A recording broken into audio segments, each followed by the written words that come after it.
Fat and Thin. Two friends, one a fat man and the other a thin man, met at the Nikolaevsky station. The fat man had just dined in the station, and his greasy lips shone like ripe cherries. He smelt of sherry and fleur d'orange. The thin man had just slipped out of the train, and was laden with portmanteaus, bundles, and bandboxes. He smelt of ham and coffee grounds.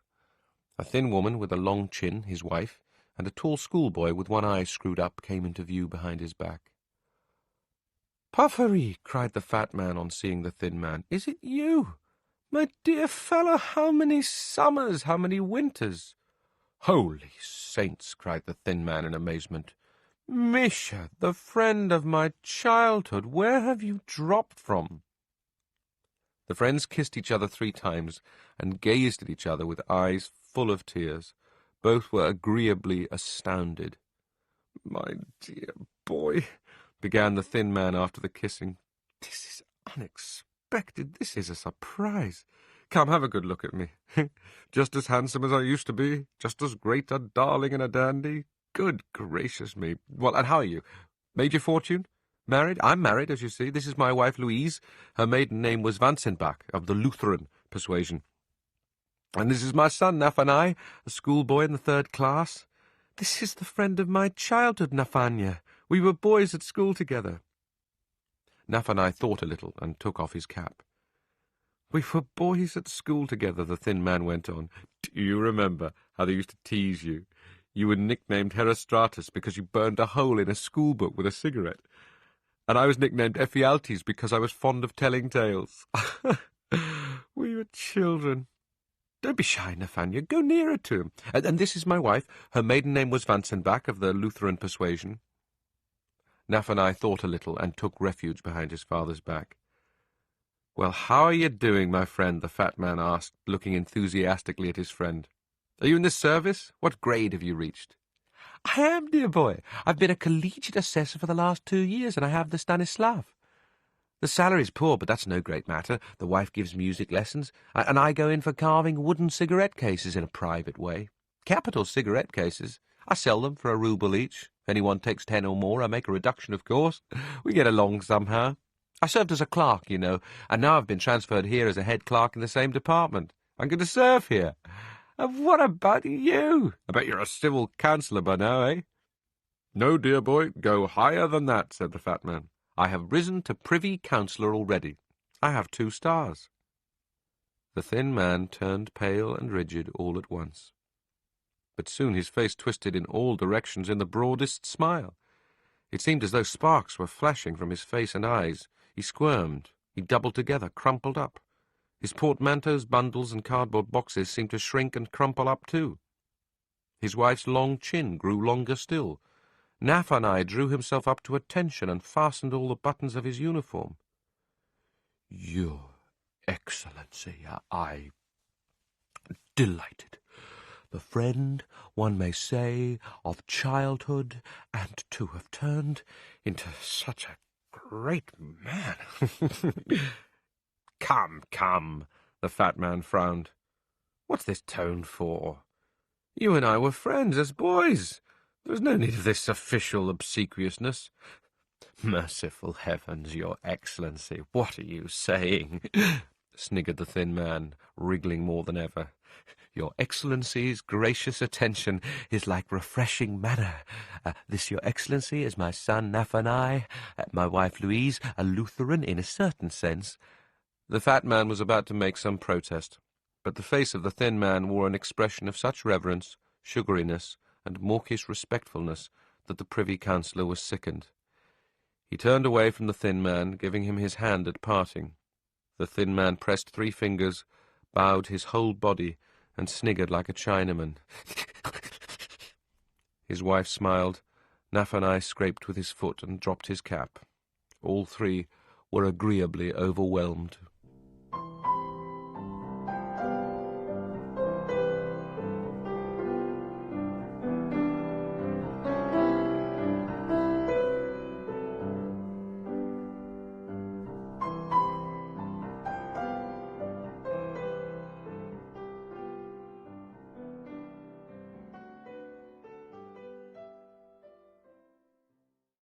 Now, Joy. It was 12 o'clock at night. Mitya Kuldarov, with excited face and ruffled hair, flew into his parents' flat, and hurriedly ran through all the rooms. His parents had already gone to bed. His sister was in bed, finishing the last pages of a novel. His schoolboy brothers were asleep. "Where have you come from?" cried his parents in amazement. "What is the matter with you?" "Oh, don't ask. I never expected it. It's positively incredible." Mitya laughed and sank into an armchair, so overcome by happiness that he could not stand on his legs. "It's incredible! You can't imagine! Look!" His sister jumped out of bed, and throwing a quilt around her, went to her brother. The schoolboys woke up. "What's the matter? You don't look like yourself." "It's because I'm so delighted. Mama, do you know? Now all Russia knows of me. All Russia. Till now, only you knew that there was a registration clerk called Dmitri Kuldarov. And now all Russia knows. Mama! Oh, Lord!" Mitya jumped up, ran up and down all the rooms, and then sat down again. "Why, what has happened? Tell us sensibly." "You all live like beasts. You don't read the newspapers and take no notice of what's published. And there is so much that is interesting in the papers. If anything happens, it's all known at once. Nothing's hidden. How happy I am! Oh, Lord, you know it's only celebrated people whose names are published in the papers, and now they have gone and published mine." "What do you mean? Where?" The papa turned pale. The mamma glanced at the holy image and crossed herself. The schoolboys jumped out of bed, and, just as they were in short nightshirts, went up to their brother. "Yes, my name has been published. Now all Russia knows me. Keep the paper, Mamma, in memory of it. We will read it sometimes. Look!" Mitya pulled out of his pocket a copy of the paper, gave it to his father, and pointed with his finger to a passage marked with blue pencil. "Read it." The father put on his spectacles. "Do read it." The mamma glanced at the holy image and crossed herself. The papa cleared his throat and began to read. "At 11 o'clock in the evening of the 29th of December, a registration clerk of the name of Dmitri Kuldarov—" You see, go on." "A registration clerk of the name of Dmitri Kuldarov, coming from the beer shop of Kozien's buildings in Little Bronaya, in an intoxicated condition—" "That's me, and Semyon Petrovitch. It's all described exactly. Go on. Listen." "Intoxicated condition, slipped and fell under a horse belonging to a sledge-driver, a peasant of the village of Durikino, in the Yanovsky district, called Ivan Drotov. The frightened horse, stepping over Kuldarov and drawing the sledge over him, together with a Moscow merchant of the second guild called Stepan Lukov, who was in it, dashed along the road and was caught by some house porters. Kuldarov, at first in an unconscious condition, was taken to the police station and there examined by the doctor. The blow he had received on the back of his head—" "It was from the shaft, Papa. Go on, read the rest." "He had received on the back of his head turned out not to be serious. The incident was duly reported. Medical aid was given to the injured man. They told me to foment the back of my head with cold water. You've read it now. So you see, now it's all over Russia. Give it me." Mitya seized the paper, folded it up, and put it into his pocket. "I'll run round to the Makarovs and show it to them. I must show it to the Ivanitskys, too, Natasha Ivanovna and Anisim Vasilyevich. I'll run. Goodbye." Mitya put on his cap with his cockade, and joyfully and triumphantly ran into the street. A Horsey Name by Anton Chekhov. Major General Buldeeff was suffering from a toothache. He had rinsed his mouth with vodka and cognac, applied tobacco ashes, opium, turpentine, and kerosene to the aching tooth, rubbed his cheek with iodine, and put cotton wool soaked with alcohol into his ears. But all these remedies had either failed to relieve him or else made him sick. The dentist was sent for. He picked at his tooth and prescribed quinine, but this did not help the general. Buldeeff met the suggestion that the tooth should be pulled with refusal. Everyone in the house, his wife, his children, his servants, even Petka, the scullery boy, suggested some remedy. Among others, his steward, Ivan Evchitch, came to him and advised him to try a conjurer. "Your Excellency," he said, 10 years ago an exercise-man lived in this country, whose name was Jacob. He was a first-class conjurer for the toothache. He used simply to turn towards the window and spit, and the pain would go in a minute. That was a gift." "Where is he now?" "He was dismissed from the revenue service. He went to live in Saratov with his mother-in-law. He makes his living off nothing but teeth now. If anyone has a toothache, he sends for him to cure it. The Saratov people have him come to their houses, but he cures people in other cities by telegraph. Send him a telegraph, Your Excellency. Say, 'I, God's servant Alexei, have the toothache. I want you to cure me.' You can send him his fees by mail." "Stuff and nonsense! Humbug!" "Try it, Your Excellency. He is fond of vodka, it is true, and is living with some German woman instead of his wife. And he uses terrible language, but he is a remarkable wonder-worker." "Do send him a telegraph, Alexei," begged the general's wife. "You don't believe in conjuring, I know, but I have tried it. Why not send him a message? Even if you don't believe, it will do you any good. It can't kill you." "Very well, then," Buldeeff consented. "I would willingly send a telegram to the devil, let alone to the excisemen. Ouch! I can't stand this. Come, where does your conjurer live? What is his name?"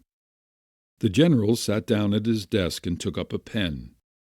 "He is known to every dog in Saratov," said the steward. "Just address the telegram to Mr. Jacob. Jacob—" "Well?" "Jacob what? I can't remember his surname. Darn it! What is his surname? I thought of it as I was coming along. Wait a minute." Ivan raised his eyes to the ceiling and moved his lips. Buldeeff and his wife waited impatiently for him to remember the name. "Well, what is it? Think harder." "Just a minute. Jacob. I can't remember it. It's a common name, too, something to do with a horse. Is it Mares? No, it isn't Mares. Wait a bit. Is it Colt? No, it isn't Colt. I know perfectly well it's a horsey name, but it's absolutely gone out of my head." "Is it Filly?" "No, wait a minute. Maresfield, Maresden, Farrier, Harrier. That's a doggy name, not a horsey one. Is it Foley?" No, it isn't Foley. It's just a second. Horseman, horsey, hackney. No, it isn't any of those." "Then how am I to send that telegram? Think a little harder." "One moment. Carter, Coltsfoot, Shafter." "Shaftesbury?" suggested the general's wife. No, Wheeler. No, that isn't it. I've forgotten it." "Then why on earth did you come pestering me with your advice, if you couldn't remember the man's name?" stormed the general. "Get out of here!" Ivan went slowly out, and the general clucked his cheek and went rushing through the house. "Ouch! Oh, Lord!" he howled. "Oh, Mother! Ouch! I'm as blind as a bat!" The steward went into the garden, and, raising his eyes to heaven, tried to remember the exciseman's name. Hunter, Huntley. No, that's wrong. Cobden, Dobbins, Maresley. Shortly afterward, the steward was again summoning his master. "Well, have you thought of it?" asked the general. No, not yet, Your Excellency. Is it Barnes? Asked the general. Is it Palfrey by any chance? Everyone in the house began madly to invent names. Horses of every possible age, breed, and sex were considered. Their names, hooves, and harnesses were all thought of. People were frantically walking up and down in the house, garden, servants' quarters, and kitchen, all scratching their heads and searching for the right name. Suddenly the steward was sent for again. "Is it Herder?" they asked him. "Hawker? Hyde? Groom?" "No, no, no," answered Ivan, and casting up his eyes, he went on thinking aloud. "Steed, charger, horsey, harness." "Papa!" cried a voice from the nursery. "Tracy! Bitter!" The whole farm was now in an uproar. The impatient, agonized general promised 5 roubles to anyone who could think of the right name, and a perfect mob began to follow Ivan Evsitch about. "Bailey!" they cried to him. "Trotter! Hackett!" Evening came at last, and still the name had not been found. The household went to bed without sending a telegram. The general did not sleep a wink, but walked, groaning, up and down his room. At 3 o'clock in the morning he went out into the yard and tapped at the steward's window. "It isn't Gelder, is it?" he asked, almost in tears. "No, not Gelder, Your Excellency," answered Ivan, sighing apologetically. "Perhaps it isn't a horsey name at all. Perhaps it is something entirely different." "No, no, upon my word. It's a horsey name, Your Excellency. I remember that perfectly." "What an abominable memory you have, brother. The name is worth more than anything on earth to me now. I'm in agony." Next morning the general sent for the dentist again. "I'll have it out," he cried. "I can't stand this any longer." The dentist came and pulled out the aching tooth. The pain at once subsided, and the general grew quieter. Having done his work and received his fee, the dentist climbed into his gig and drove away. At the field outside the front gate he met Ivan. The steward was standing by the roadside, plunged in thought, with his eyes fixed on the ground at his feet. Judging from the deep wrinkles that furrowed his brow, he was painfully racking his brains over something, and was muttering to himself. "Dunn, saddler, buckle, coachman." "Hello, Ivan!" cried the doctor, driving up. "Won't you sell me a load of hay? I've been buying mine from the peasants lately, but it's no good." Ivan glared dully at the doctor, smiled vaguely, and without answering a word threw up his arms and rushed towards the house as if a mad dog were after him. "I've thought of the name, Your Excellency!" he shrieked and delighted, bursting into the general's study. "I've thought of it, thanks to the doctor. Hayes! Hayes is the exciseman's name. Hayes, Your Honor! Send the telegram to Hayes!" "Slow coach," said the general contemptuously, snapping his fingers at him. "I don't need your horsey name now, slow coach." And now a naughty boy. Ivan Lapkin, a youth of pleasing exterior, and Anna Zamblitskaya, a girl with a tip-tilted nose, descended the steep river bank and took their seats on a bench at its foot. The bench stood at the water's edge in the thicket of young willows. It was a lovely spot. Sitting there, one was hidden from all the world, and observed only by fish and the daddy-long-legs that skimmed like lightning across the surface of the water. The young people were armed with fishing rods, nets, cans containing worms, and other fishing appurtenances. They sat down on the bench and immediately began to fish. "I'm glad that we are alone at last," began Lapkin, glancing behind him. "I have a great deal to say to you, Miss Anna, a very great deal. When first I saw you, you've got a bite. I realized at last the reason for my existence. I knew that you were the idol at whose feet I was to lay the whole of my honorable and industrious life. That's a big one, biting. On seeing you, I fell in love for the first time in my life. I fell madly in love. Don't pull yet. Let it bite a little longer. Tell me, dearest, I beg you, if I may aspire, not to a return of my affection. No, I am not worthy of that. I dare not even dream of it. But tell me if I aspire to— Pull! With a shriek, Anna jerked the arm that held the fishing rod into the air. A little silvery green fish dangled, glistening in the sunlight. Good gracious! It's a perch! Oh, be quick! It's coming off! The perch fell off the hook, flopped across the grass towards its native element, and splashed into the water. Somehow, while pursuing it, Lapkin accidentally seized Anna's hand instead of the fish, and accidentally pressed it to his lips. Anna pulled away, but it was too late. Their lips accidentally met in a kiss. It had all happened accidentally. A second kiss succeeded the first, and then followed vows and the plighting of troth. Happy moments. But perfect bliss does not exist on earth. It often bears a poison in itself, or else is poisoned by some outside circumstances. So it was in this case. When the young people had exchanged kisses, they heard a sudden burst of laughter.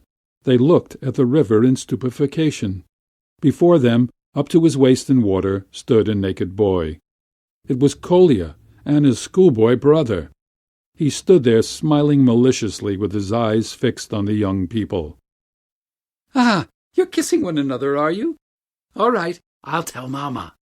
I hope that, as an honorable boy, faltered Lapkin, blushing, to spy on us is mean, but to sneak is low, base, vile.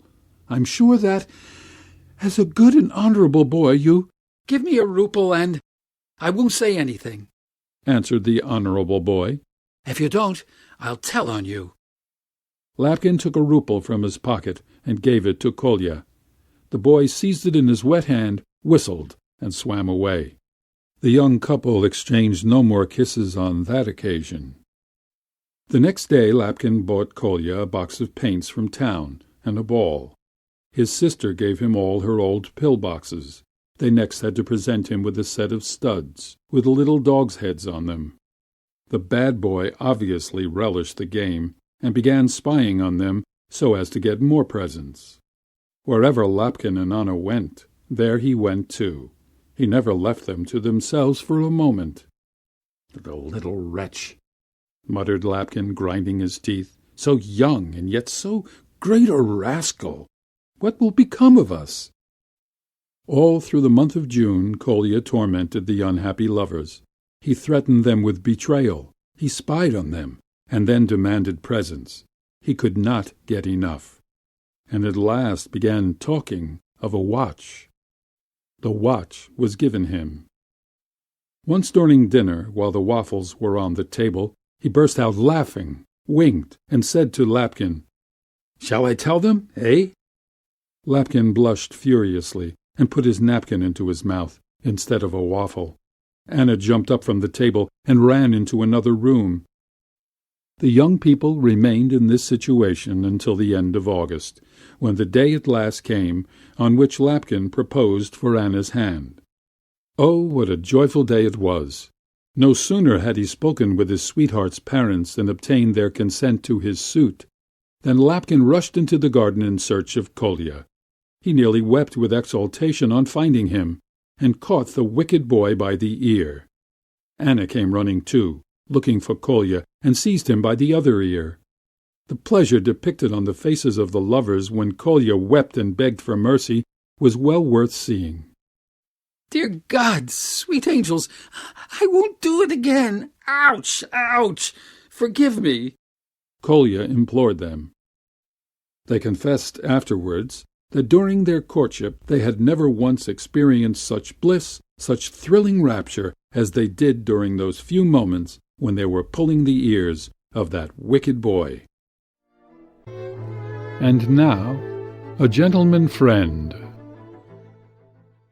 The charming Vanda, or, as she was described in her passport, the Honorable Citizen Natasha Kanavkin, found herself on leaving the hospital in a position she had never been in before, without a home to go to or a farthing in her pocket. What was she to do? The first thing she did was to visit a pawnbroker's and pawn her turquoise ring, her one piece of jewelry. They gave her a rouble for the ring, but what can you get for a rouble? You can't buy for that sum a fashionable sports jacket, nor a big hat, nor a pair of bronze shoes. And without those things she had a feeling of being, as it were, undressed. She felt as though the very horses and dogs were staring and laughing at the plainness of her dress, and clothes were all she thought about. The question of where she would eat and where she should sleep did not trouble her in the least. If only I could meet a gentleman friend, she thought to herself, I could get some money. There isn't one who would refuse me, I know. But no gentleman she knew came her way. It would be easy enough to meet them in the evening at the Renaissance, but they wouldn't let her in the Renaissance in that shabby dress and with no hat. What was she to do? After long hesitation, when she was sick of walking and sitting and thinking, Vanda made up her mind to fall back on her last resource, to go straight to the lodgings of some gentleman friend and ask for money. She pondered which to go to. Misha is out of the question. He's a married man. The old chap with the red hair will be in his office at this time. Vanda remembered a dentist called Finkel, a converted Jew, who 6 months ago had given her a bracelet, and on whose head she had once emptied a glass of beer at the supper at the German club. She was awfully pleased at the thought of Finkel. He'll be sure to give it to me, if only I find him at home, she thought as she walked in his direction. Before she reached the dentist's door, she thought out her plan of action. She would run laughing up the stairs, dash into the dentist's room, and demand 25 roubles. But as she touched the bell, this plan seemed to vanish from her mind of itself. Vanda began suddenly feeling frightened and nervous, which is not at all her way. She was bold and saucy enough at drinking parties, but now, dressed in everyday clothes, feeling herself in the position of an ordinary person asking a favor, who might be refused admittance, she felt suddenly timid and humiliated. She was ashamed and frightened. Perhaps he has forgotten me by now, she thought, hardly daring to pull the bell.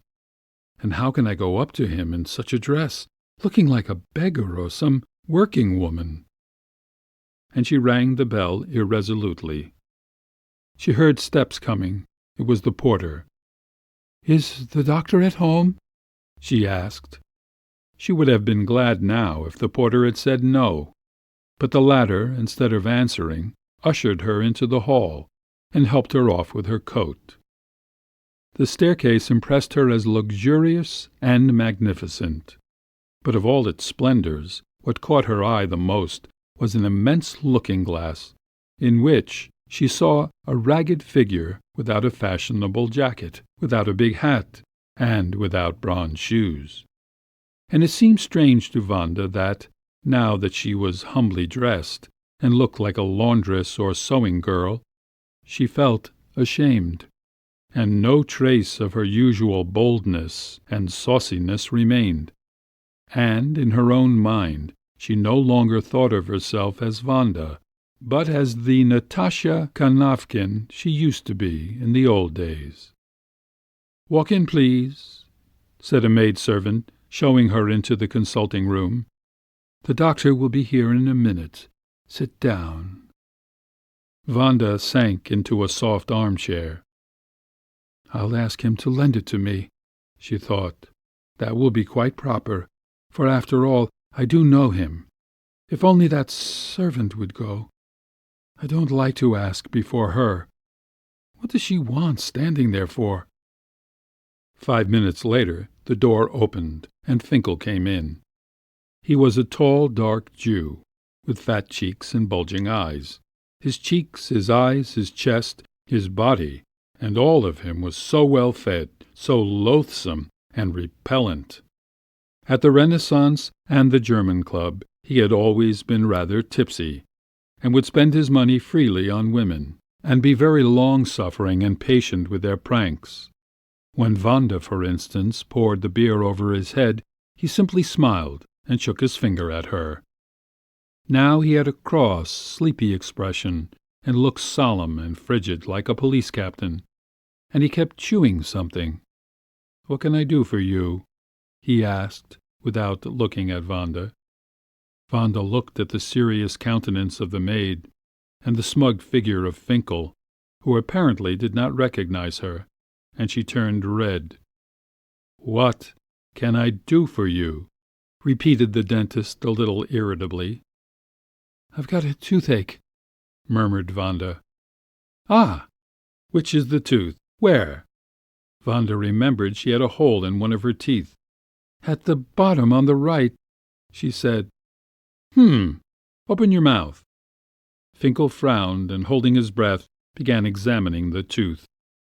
"Does it hurt?" he asked, digging into it with a steel instrument. "Yes," Wanda replied untruthfully. "Shall I remind him?" she was wondering. "He should be sure to remember me. But that servant, why will she stand there?" Finkel suddenly snorted like a steam engine right into her mouth and said, "I don't advise you to have it stopped.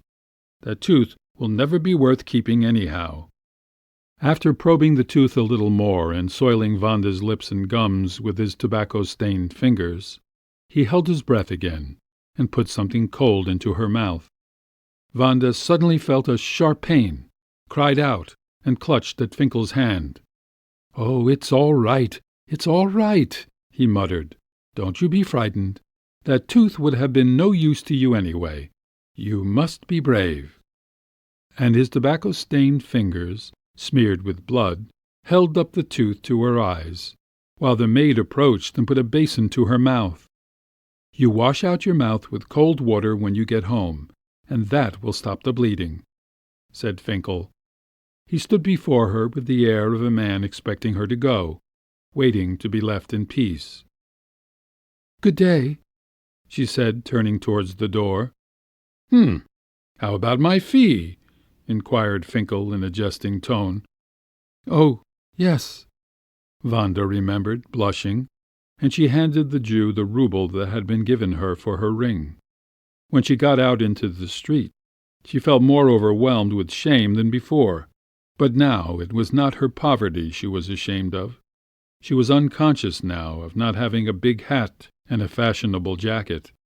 She walked along the street, spitting blood and brooding on her life, her ugly, wretched life, and the insults she had endured, and would have to endure tomorrow and next week and all her life, up to the very day of her death. Oh, how awful it is! Oh, my God, how fearful!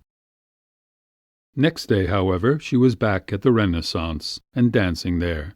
She had an enormous new red hat, a new fashionable jacket, and bronze shoes, and she was taken out to supper by a young merchant up from Kazan. Tragic Actor by Anton Chekhov, translated by Constance Garnett, narrated by Alan Davis Drake. It was the benefit night of Feneganov, the tragic actor. They were acting Prince Serebriani. The tragedian himself was playing Vyazemsky. Lemonidov, the stage manager, was playing Morozov. Madame Biavitov, Elena. The performance was a grand success. The tragedian accomplished wonders indeed. When he was carrying off Elena, he held her in one hand above his head as he dashed across the stage. He shouted, hissed, banged with his feet, tore his coat across his chest.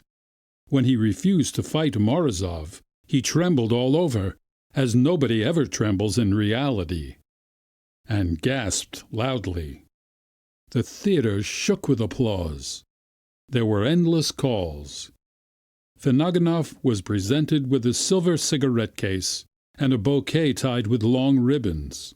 The ladies waved their handkerchiefs and urged their men to applaud. Many shed tears. But the one who was the most enthusiastic and most excited was Masha, daughter of Sidoreski, the police captain. She was sitting in the first row of the stalls beside her papa. She was ecstatic and could not take her eyes off the stage, even between the acts. Her delicate little hands and feet were quivering. Her eyes were full of tears. Her cheeks turned paler and paler. And no wonder. She was at the theatre for the first time in her life. "How well they act! How splendidly!" she said to her papa, the police captain, every time the curtain fell. "How good Vinaganov is!"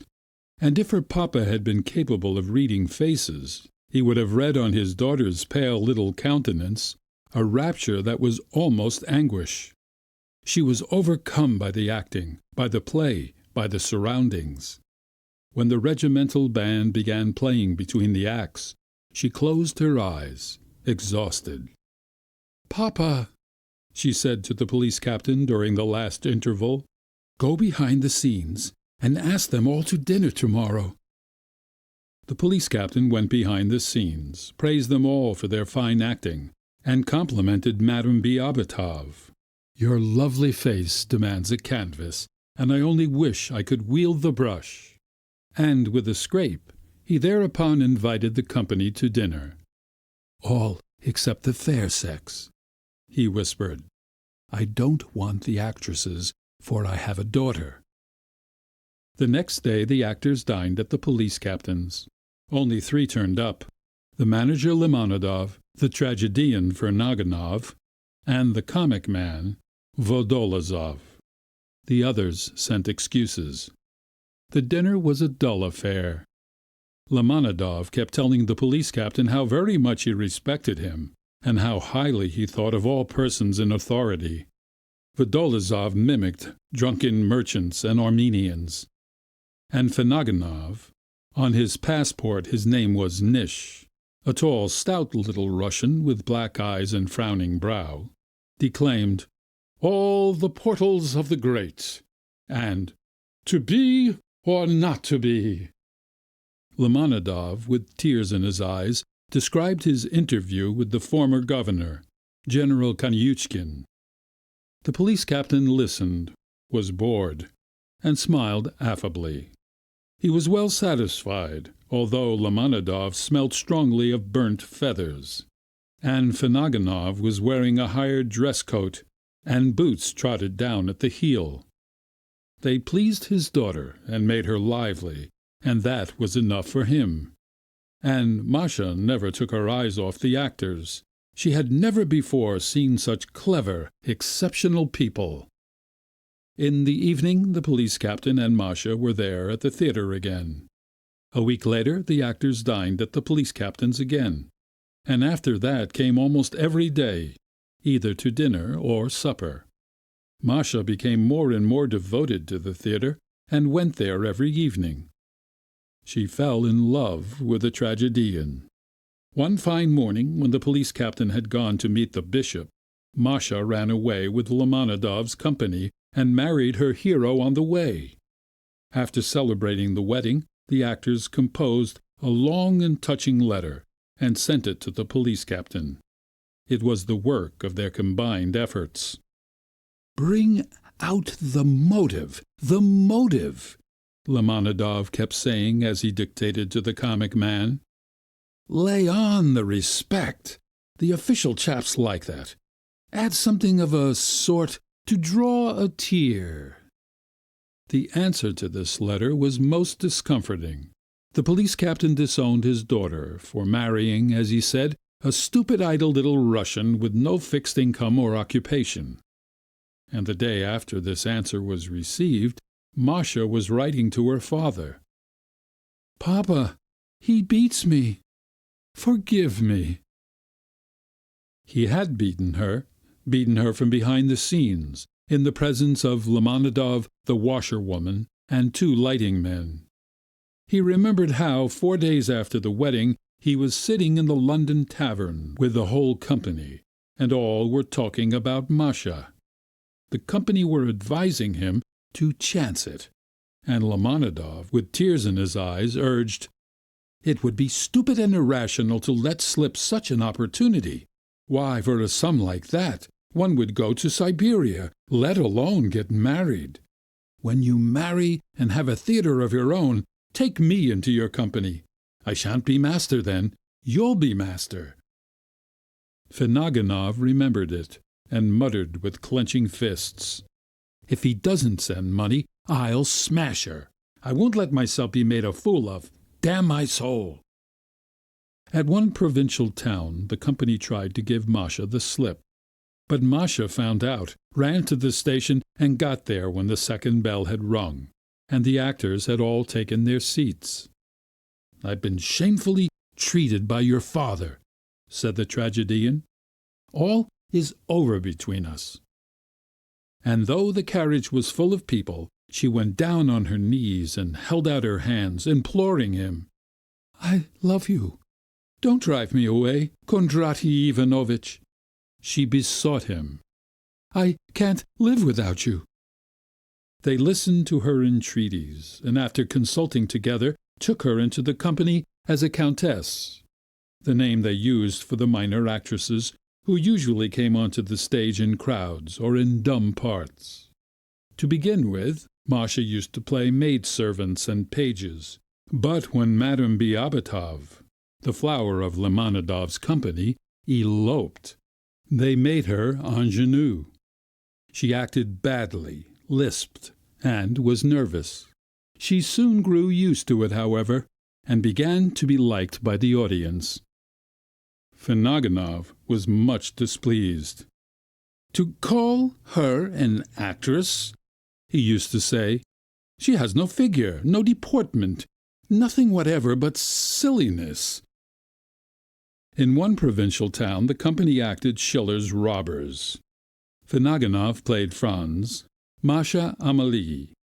The tragedian shouted and quivered. Masha repeated her part like a well-learned lesson, and the play would have gone off as they generally did, had it not been for a trifling mishap. Everything went well up to the point where Franz declares his love for Amalie, and she seizes his sword. The tragedian shouted, hissed, quivered, and squeezed Masha in his iron embrace, and Masha, instead of repulsing him and crying, "Hence!" trembled in his arms like a bird and did not move. She seemed petrified. "Have pity on me," she whispered in his ear. "Oh, have pity on me. I am so miserable." "You don't know your part. Listen to the prompter," hissed the tragedian, and he thrust his sword into her hand. After the performance, Lamonidov and Finaganov were sitting in the ticket-box office, engaged in conversation. "Your wife does not learn her part. You are right there," the manager was saying. "She doesn't know her line. Every man has his own line, but she doesn't know hers." Finaganov listened, sighed, and scowled and scowled. Next morning Masha was sitting in a little general shop, writing, "Papa, he beats me. Forgive us. Send us some money."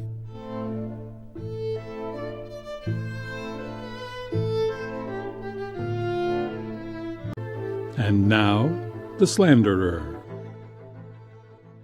Sergei Kapitonich Akineev, the teacher of calligraphy, gave his daughter Natalia in marriage to the teacher of history and geography, Ivan Petrovich Loshadinik. The wedding feast went on swimmingly. They sang, played, and danced in the parlor. Waiters, hired for the occasion from the club, bustled about hither and thither like madmen, in black frock coats and soiled white neckties. A loud noise of voices smote the air. From outside, people looked in at the windows. Their social standing gave them no right to enter. Just at midnight the host, Akineev, made his way to the kitchen to see whether everything was ready for supper. The kitchen was filled with smoke from the floor to the ceiling. The smoke reeked with the odors of geese, duck, and many other things. Victuals and beverages were scattered about on 2 tables in artistic disorder. Marfa, the cook, a stout red-faced woman, was busying herself near the loaded tables. "Show me the sturgeon, dear," said Akaneev, rubbing his hands and licking his lips. "What a fine odor! I could just devour the whole kitchen. Well, let me see the sturgeon." Marfa walked up to one of the benches and carefully lifted a greasy newspaper. Beneath that paper, in a huge dish, lay a big fat sturgeon, amid capers, olives, and carrots. Akaneev glanced at the sturgeon and heaved a sigh of relief. His face became radiant. His eyes rolled. He bent down and, smacking his lips, gave vent to a sound like a creaking wheel.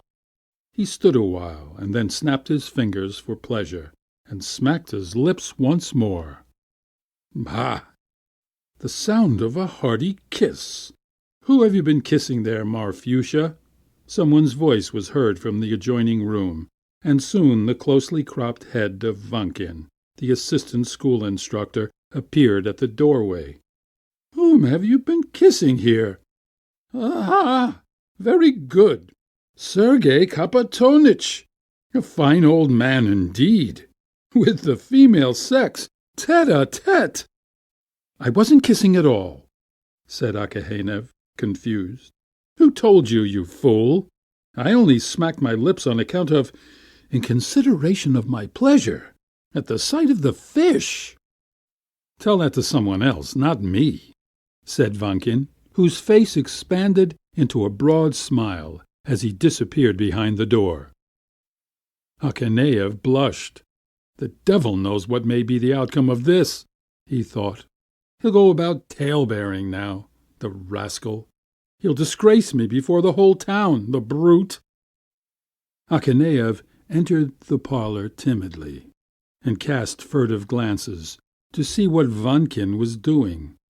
Vankin stood near the piano and, deftly bending down, whispered something to the inspector's sister-in-law, who was laughing.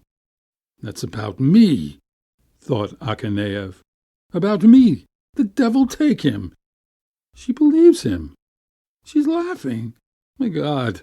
No, that mustn't be left like that. No, I'll have to fix it so that no one shall believe him. I'll speak to all of them, and he'll remain a foolish gossip in the end." Akaneev scratched his head, and still confused, and walked up to Padikoy. I was in the kitchen a little while ago, arranging things there for the supper," he said to the Frenchman. "You like fish, I know, and I have a sturgeon just so big, about 2 yards. Yes, by the way, I have almost forgotten. There was a real anecdote about the sturgeon in the kitchen. I entered the kitchen a little while ago and wanted to examine the food, and I glanced at the sturgeon, and for pleasure I smacked my lips. It was so piquant. And just at that moment the fool Vankin entered and says, he says, 'Ah, you've been kissing here, with Marfa, just to think of it, with the cook.' What a piece of intervention, that blockhead. The woman is ugly, she looks like a monkey, and he says we were kissing. What a queer fellow." "Who's a queer fellow?" asked Tarantulov as he approached them. "I refer to Vankin. I went into the kitchen." The story of Marfa and the sturgeon was repeated. "That makes me laugh. What a queer fellow he is. In my opinion, it is more pleasant to kiss the dog than to kiss Marfa." And turning around, he noticed Mizda. "We have been speaking about Vankin," he said to him. "What a queer fellow. He entered the kitchen and noticed me standing beside Marfa, and immediately he began to invent different stories. 'What?' he says. 'You've been kissing each other?' He was drunk, so he must have been dreaming. And I said I would rather kiss a duck than kiss Marfa. And I have a wife. And 'You fool!' said I. 'You fool! He made me appear ridiculous." "Who made you appear ridiculous?" inquired the teacher of religion, addressing Akaneev. "Vaskin. I was standing in the kitchen, and looking for the sturgeon," and so forth. In about half an hour all the guests knew the story about Vankin and the sturgeon.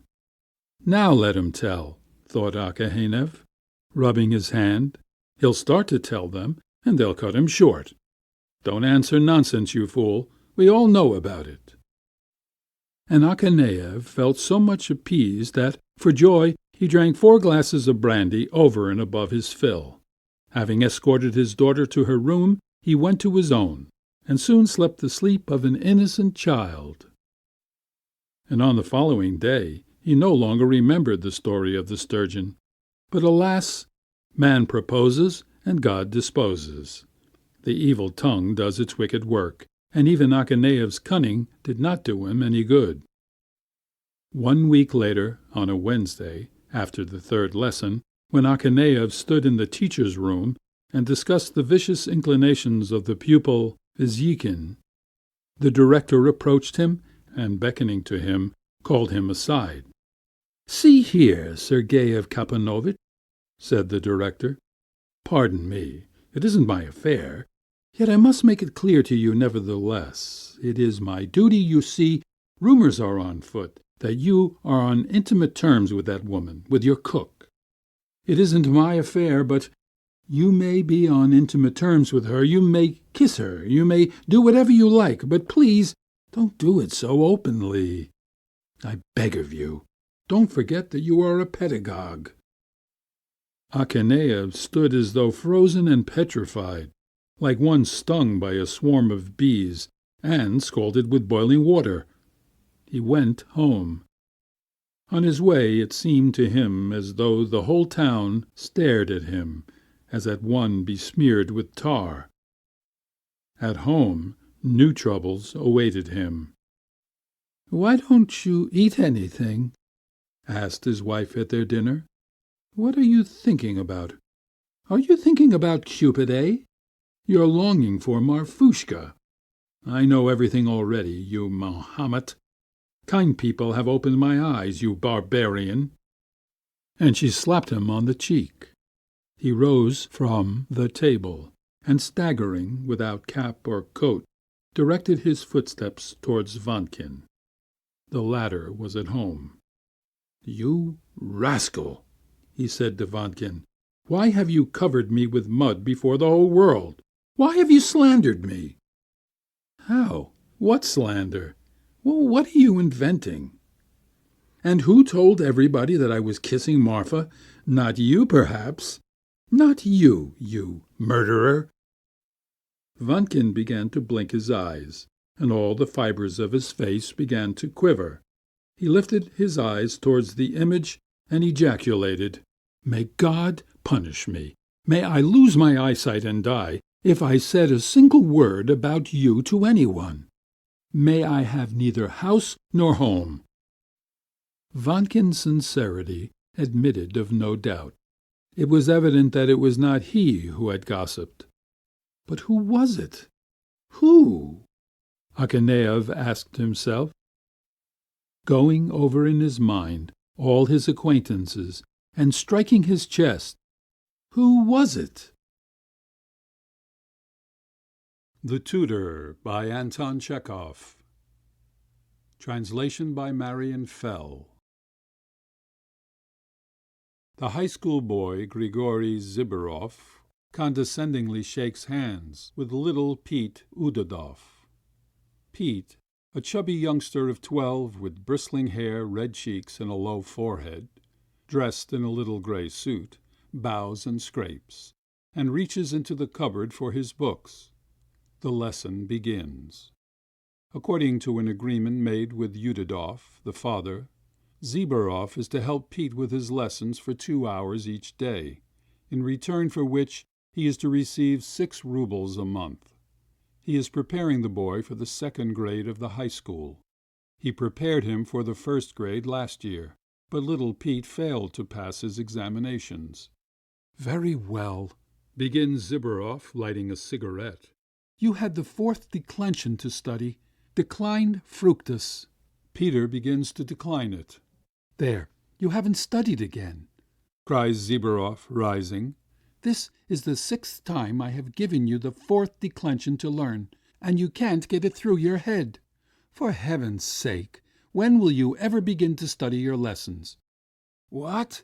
You haven't studied again?" exclaims a wheezing voice in the next room, and Pete's papa, a retired civil servant, enters. "Why haven't you studied? Oh, you little donkey! Just think, Grigory, I had to thrash him again yesterday." Sighing profoundly, Udidov sits down beside his son and opens the boy's ragged grammar. Ziberov begins examining Pete before his father, thinking to himself, "I'll just show that stupid father what a stupid son he has." The high school boy is seized with the fury of the examiner, and is ready to beat the little red-cheeked numbskull before him. He hates and despises him so.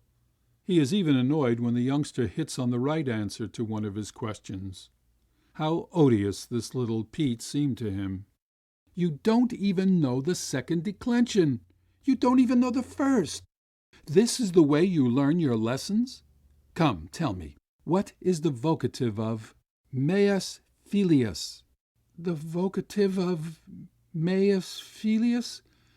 Why, the vocative of meus filius is... Pete stares hard at the ceiling and moves his lips inaudibly. No answer comes. "What is the dative of dea?" "Deibus filiibus!" Pete bursts out. Old Udidov nods approvingly. The high school boy, who was not expecting a correct answer, feels annoyed. "What other nouns have their dative in arbus?" he asks. It appears that anima, the soul, has its dative in abus, something that is not to be found in any grammar. "What a melodious language Latin is," observes Udidov. "Alontron, bonus, anthropos. How marvellous! It is all very important," he concludes with a sigh. "The old brute is interrupting the lesson," thinks Ziberov, "sitting over there like an inspector. I hate to be bossed. Now then," he cries to Pete, "you must learn that same lesson over again for next time. Next we'll do some arithmetic. Fetch your slate. I want you to do this problem." Pete spits on his slate and rubs it dry with his sleeve. His tutor picks up the arithmetic and dictates the following problem to him.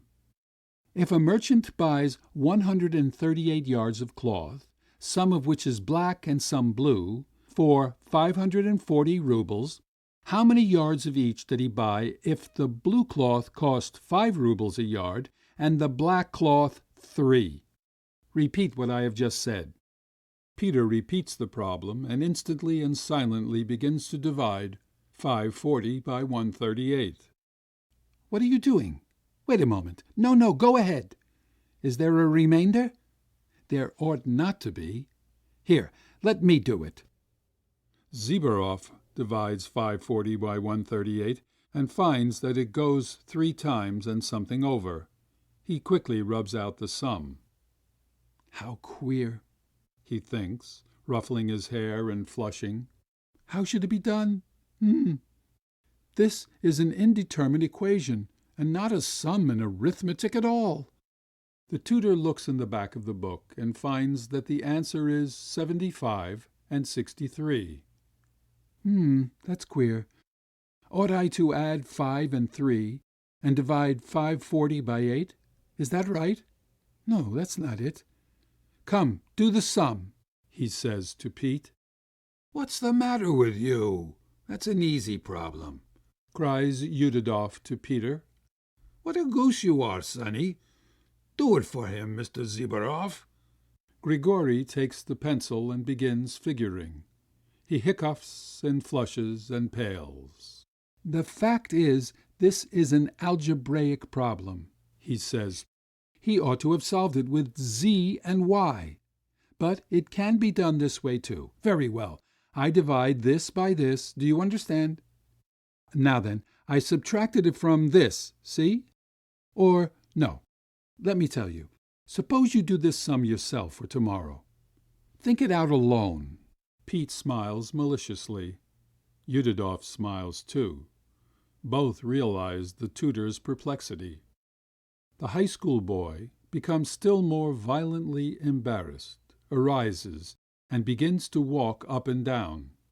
That sum can easily be done without the help of algebra, says Udidov, sighing and reaching for the counting board. Look here. He rattles the counting board for a moment and produces the answers 75 and 63, which is correct. That's how we ignorant folks do it. The tutor falls prey to the most unbearably painful sensations. He looks at the clock with a sinking heart and sees that it still lacks an hour and a quarter to the end of the lesson. What an eternity that is! Now we will have some dictation, he says. After the dictation comes a lesson in geography. After that, Bible study. After Bible study, Russian.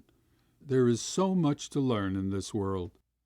At last the 2 hours' lesson is over. Ziberov reaches for his cap, condescendingly shakes hands with little Pete, and takes his leave of Udidov. "Could you let me have a little money today?" he asks timidly. "I must pay my school bill tomorrow. You owe me for 6 months' lessons." "Oh, do I really? Oh, yes, yes," mutters Udidov. "I would certainly let you have the money with pleasure, but I'm sorry to say I haven't any just now. Perhaps in a week or 2. Ziberov acquiesces, puts on his heavy galoshes, and goes out to give his next lesson. Stories by Anton Chekhov. 2 journalists, no luck, and playing tricks. Translated from the Russian by the Translators' Tea Party. 2 journalists, an unlikely story by Anton Chekhov. Rybkin, an employee at the newspaper A Sneeze on All Your Heads, a corpulent, flabby man, damp and dull, was standing in the middle of his room, glancing lovingly now and then at the ceiling, from which a hook meant for a lamp protruded. Will it hold or not? He wondered. What if it gives? The hook crashes down on my head. Wretched life! No place even to hang yourself!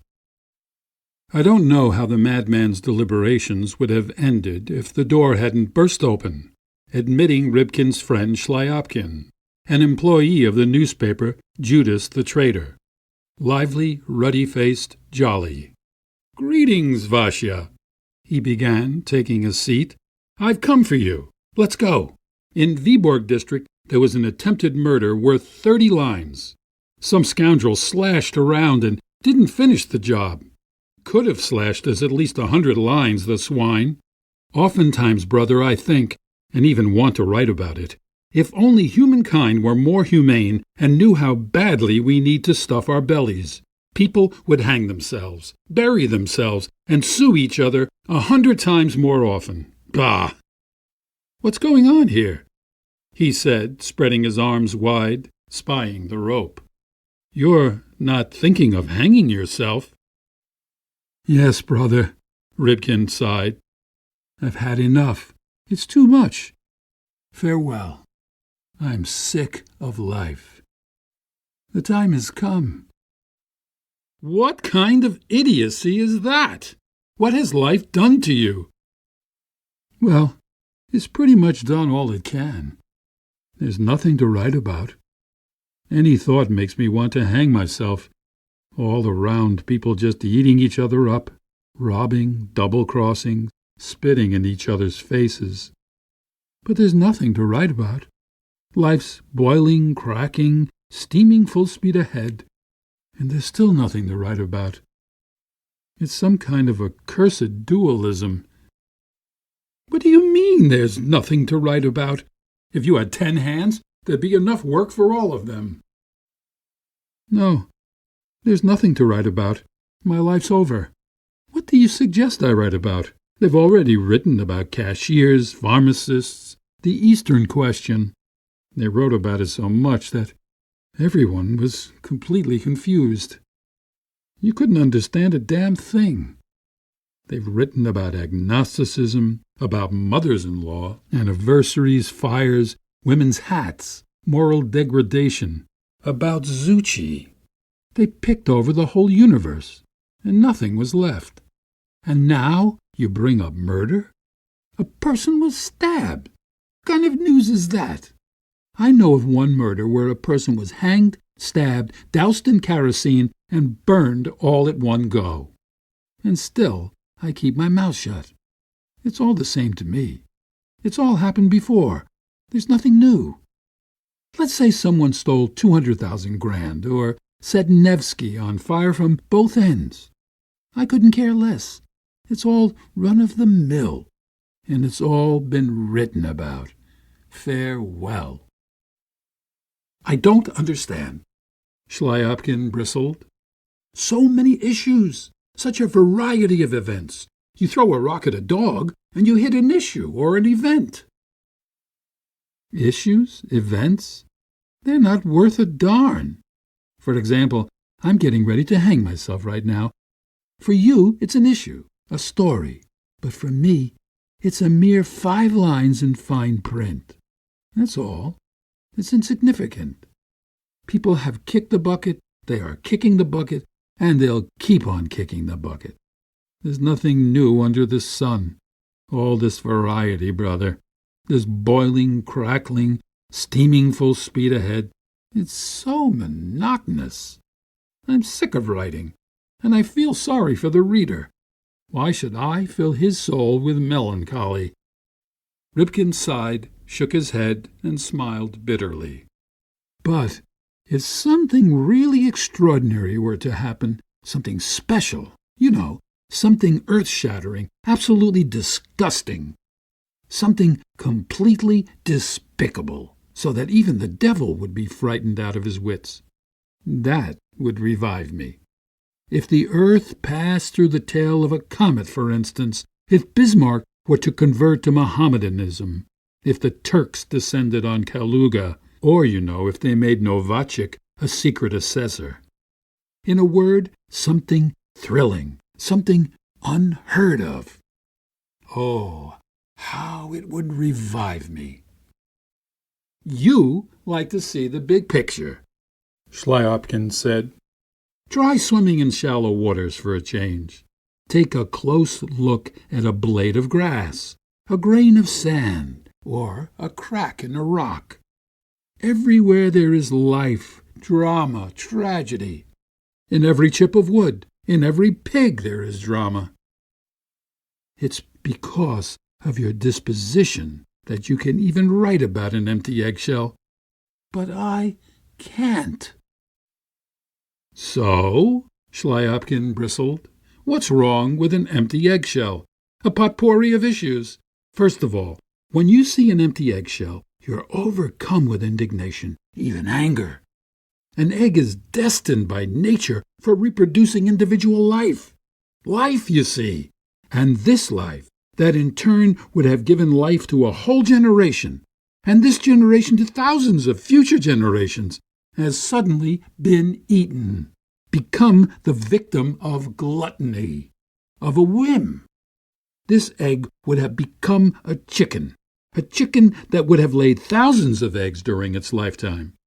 There it is, in the palm of your hand, the destruction of the economic order, eating away the future piece by piece. Second, looking at that empty eggshell, you are filled with delight. It means that we're eating well in Russia. Third, it occurs to you that the eggshell enriches the earth, and you advise the reader to appreciate the value of refuse. Fourth, the empty eggshell reminds you that nothing earthly lasts, and it is no more. Fifth, but why am I even counting? There's 100 reasons. No, It's too much for me. I've lost faith in myself. I've fallen into despair. To hell with it all." Ribkin climbed up on the stool, attached the rope to the hook. "You shouldn't. God knows, you shouldn't," Shlyapkin pleaded. "Just look. We have 20 newspapers, and they're all full, so there are things to write about. Even provincial newspapers, they're full too." "No, silent letters, cashiers," Ribkin muttered, as if trying to find something to hold on to. "The Bank of Nobility, the passport system, dismantling the table of ranks, Rumelia. Let them be." "Well, it's up to you." Ribkin put the noose around his neck and happily hanged himself. Shlyapkin sat at the table and very quickly jotted down a notice about a suicide, Ribkin's obituary, a futillion about the frequency of suicide, an editorial about strengthening the punishment for suicides, and several other articles on the same subject. Having written all that, he stuffed everything in his pocket and rushed cheerfully down to the editorial offices, where money, fame, and readers awaited him.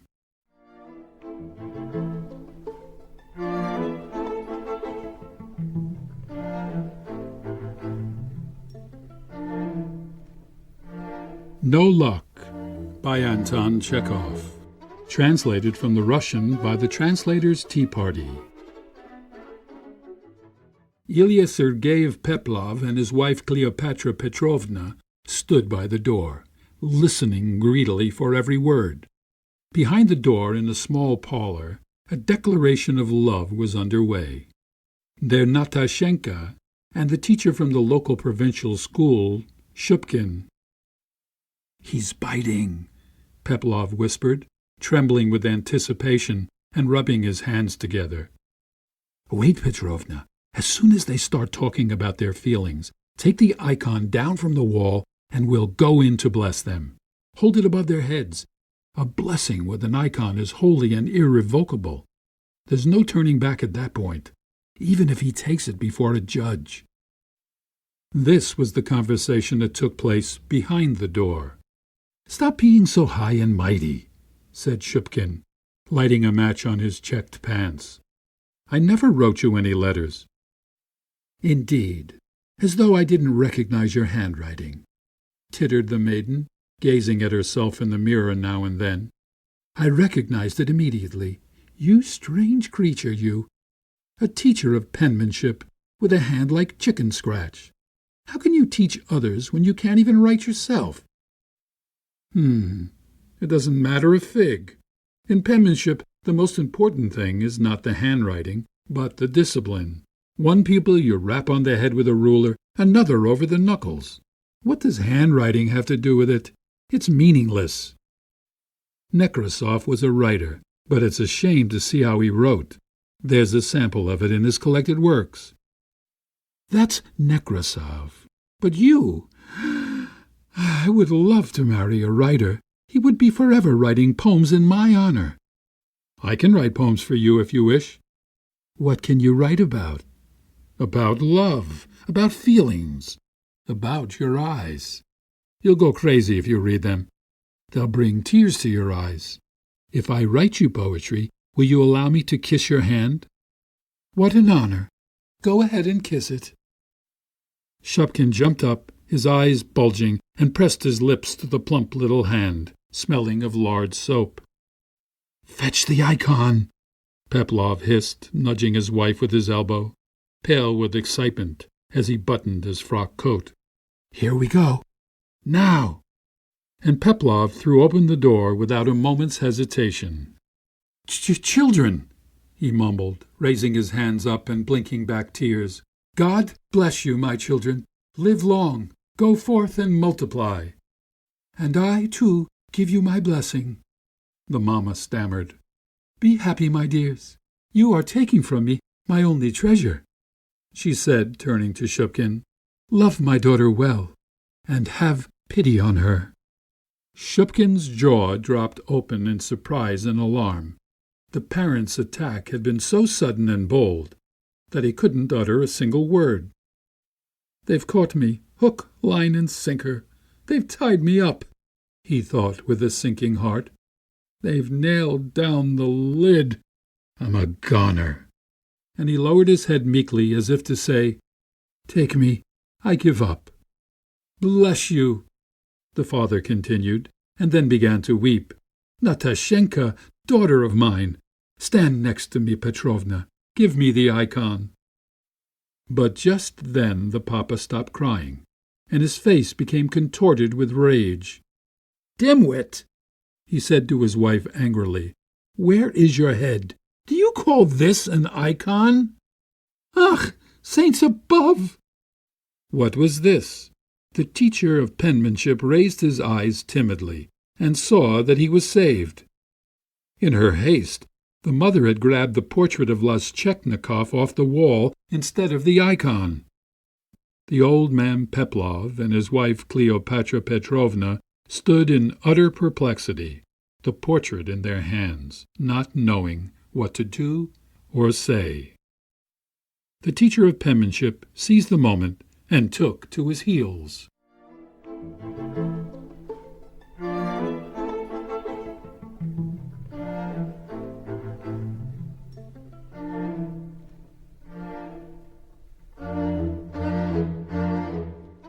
Playing Tricks by Anton Chekhov. Translated from the Russian by the Translators' Tea Party. A bright midday in winter.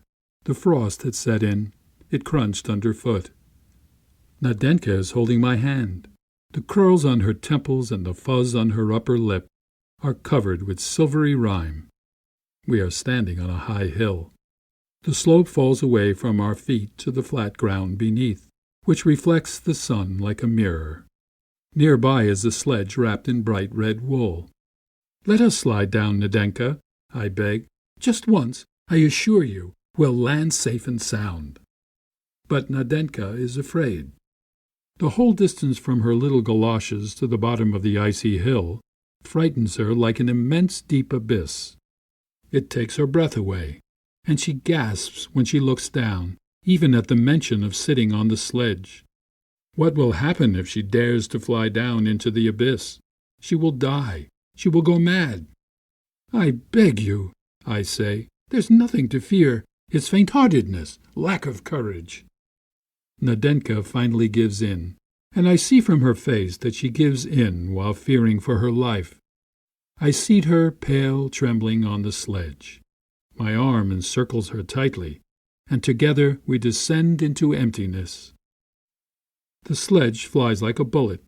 We cut through the air. The wind breaks against our faces. It howls, whistling in our ears, rips into us, pinches us spitefully, and wants to tear our heads off our shoulders. The force of the wind makes it hard to breathe. It seems to be clutching at us with its paws, trying to drag us with a roar down to hell. Everything that surrounds us blurs in one long, steaming ribbon. Another split second, and we'll perish. I love you, Nadenka, I say under my breath. Now the sledge is slowing down, and the hissing of the runners is no longer so frightening. We no longer gasp for air, and finally we arrive at the bottom. Nadenka is neither dead nor alive. She is pale and can hardly breathe. I help her to her feet. That's the first and last time I'll go down that hill, she says, looking at me, her eyes wide with fear. Never again, no way on earth, I nearly died. After a little while she comes to her senses and looks into my eyes searchingly. Did I really say those 4 words, or was it just the gusting wind? I stand nearby, smoke, and examine my glove attentively. She takes me by the hand and we walk around the hill. It's clear that the question gives her no peace. Were the words said or not? Yes or no? It's a question of pride, dignity, life, happiness. A very important question, the most important question in the world. Nadenka stares at me impatiently, with a sad, penetrating gaze, responds absently, waits to hear me to speak. What a play of expression on her sweet face! What a play! I see how she struggles with herself. She needs to say something, to ask something, but she can't find the words. She feels awkward, frightened. Her joy confuses her. "Do you know what?" she says, not looking at me. "What?" I ask. "Let's go down one more time." We climb up the hill again. Again I seat the pale, trembling Nadenka on the sledge, and again we fly into the frightening abyss, and again there is the roar of the wind and the hissing of the runners, and again, when the wind rushes with the greatest force, I say under my breath, "I love you, Nadenka." When the sledge stops, Nadenka glances at the hill we just slid down, takes a long look at me, and listens raptly to my voice, which is indifferent and dispassionate.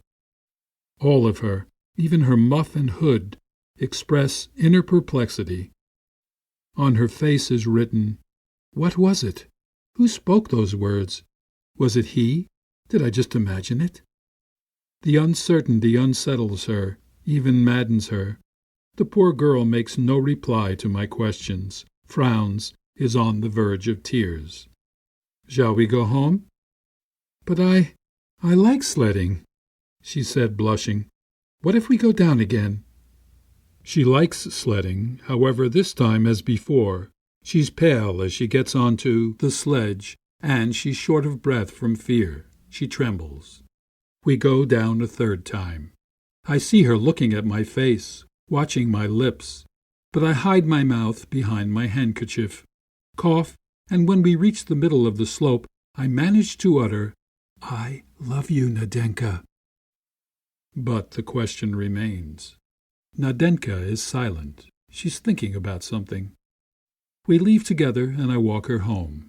She tries to walk more slowly, still waiting, wondering whether I'll say the words. I see how she is suffering in her soul, how she struggles with herself not to say, "It can't have been the wind that said these words. I don't want it to have been the wind." The next morning I receive a note. "If you go to the hill tonight, call round for me." And from that day on, Nadenka and I go to the hill every day. And each time, as we are flying down the slope, I say under my breath the same words, "I love you, Nadenka." Soon Nadenka becomes addicted to the words, as to wine or morphine. She can't live without them. True, flying down the hill still frightens her. Now, though, the words of love add a peculiar charm to the danger and the thrill. Words that remain mysterious and tease the heart. There are two suspects, the wind and myself. Which of them is confessing his love she doesn't know. But it no longer matters to her. It's all the same which vessel you drink from, as long as it intoxicates you. One afternoon I set out for the hill alone, mixing in with the crowd. I see Nadenka approaching the hill. I see her eyes searching for me. Then she timidly climbs the stairs up the hill. How frightening it is to go down alone, so very frightening. She is pale, as white as snow. She trembles, as though she is going to her death. She goes without looking back, resolute. She must have fairly decided to discover whether she would hear those sweet words when I'm not there. I watch her, pale, her mouth agape in terror, getting onto the sledge, close her eyes, say farewell to the earth, and start moving downhill. Sssss. The runners hiss. Does Nadenka hear the words? I know not. I see only how she rises from the sledge, feeble and exhausted. One can tell from her face that she doesn't know herself whether she heard anything. Her fear while she was descending robbed her of her ability to distinguish sound or to understand. Now the March spring has set in. The sun is kinder. Our ice hills are darkening, losing their brilliance, and finally melting away. We stop sledding. Poor Nadenka has nowhere to hear the words, and there is no one to utter them, since the wind is silent. and I am going to St. Petersburg for a long time, perhaps for good. It happened that about 2 days before my departure, I was sitting in the garden. A high fence with nails separated my garden from her courtyard. It was still fairly cold. There is still snow under the piles of manure. The trees are dead, but it already smells of spring, and rooks screech loudly, looking for their night shelter. I go up to the fence and stare through the crack for a long time. I see Nadenka come out onto the porch and gaze sadly, longingly into the sky. The spring wind blows straight into her pale, mournful face. It reminds me of the wind that roared while we were going down the hill, when she heard those 4 words, and her face became sad, sad, and tears rolled down her cheeks. And the poor girl stretches out both her arms, as though asking the wind to bring her those words again. And I, waiting for the wind, say under my breath, "I love you, Nadenka." My goodness, the change in Nadenka! She utters a little shriek, a smile spreads over her face, and her arms reach out for the wind. She is joyful, happy, and so beautiful. And I go back to pack my things. That was already long ago. Now Nadenka is married. Whether she was given away or chose to go to the altar herself doesn't matter, to a petty official. She has 3 children. The memories of going down the hill together and the wind that carried the words, "Nadenka, I love you," are not forgotten. They are the happiest, most touching and cherished memories of her life. And I, now that I am older, no longer understand why I said those words, why I played those tricks.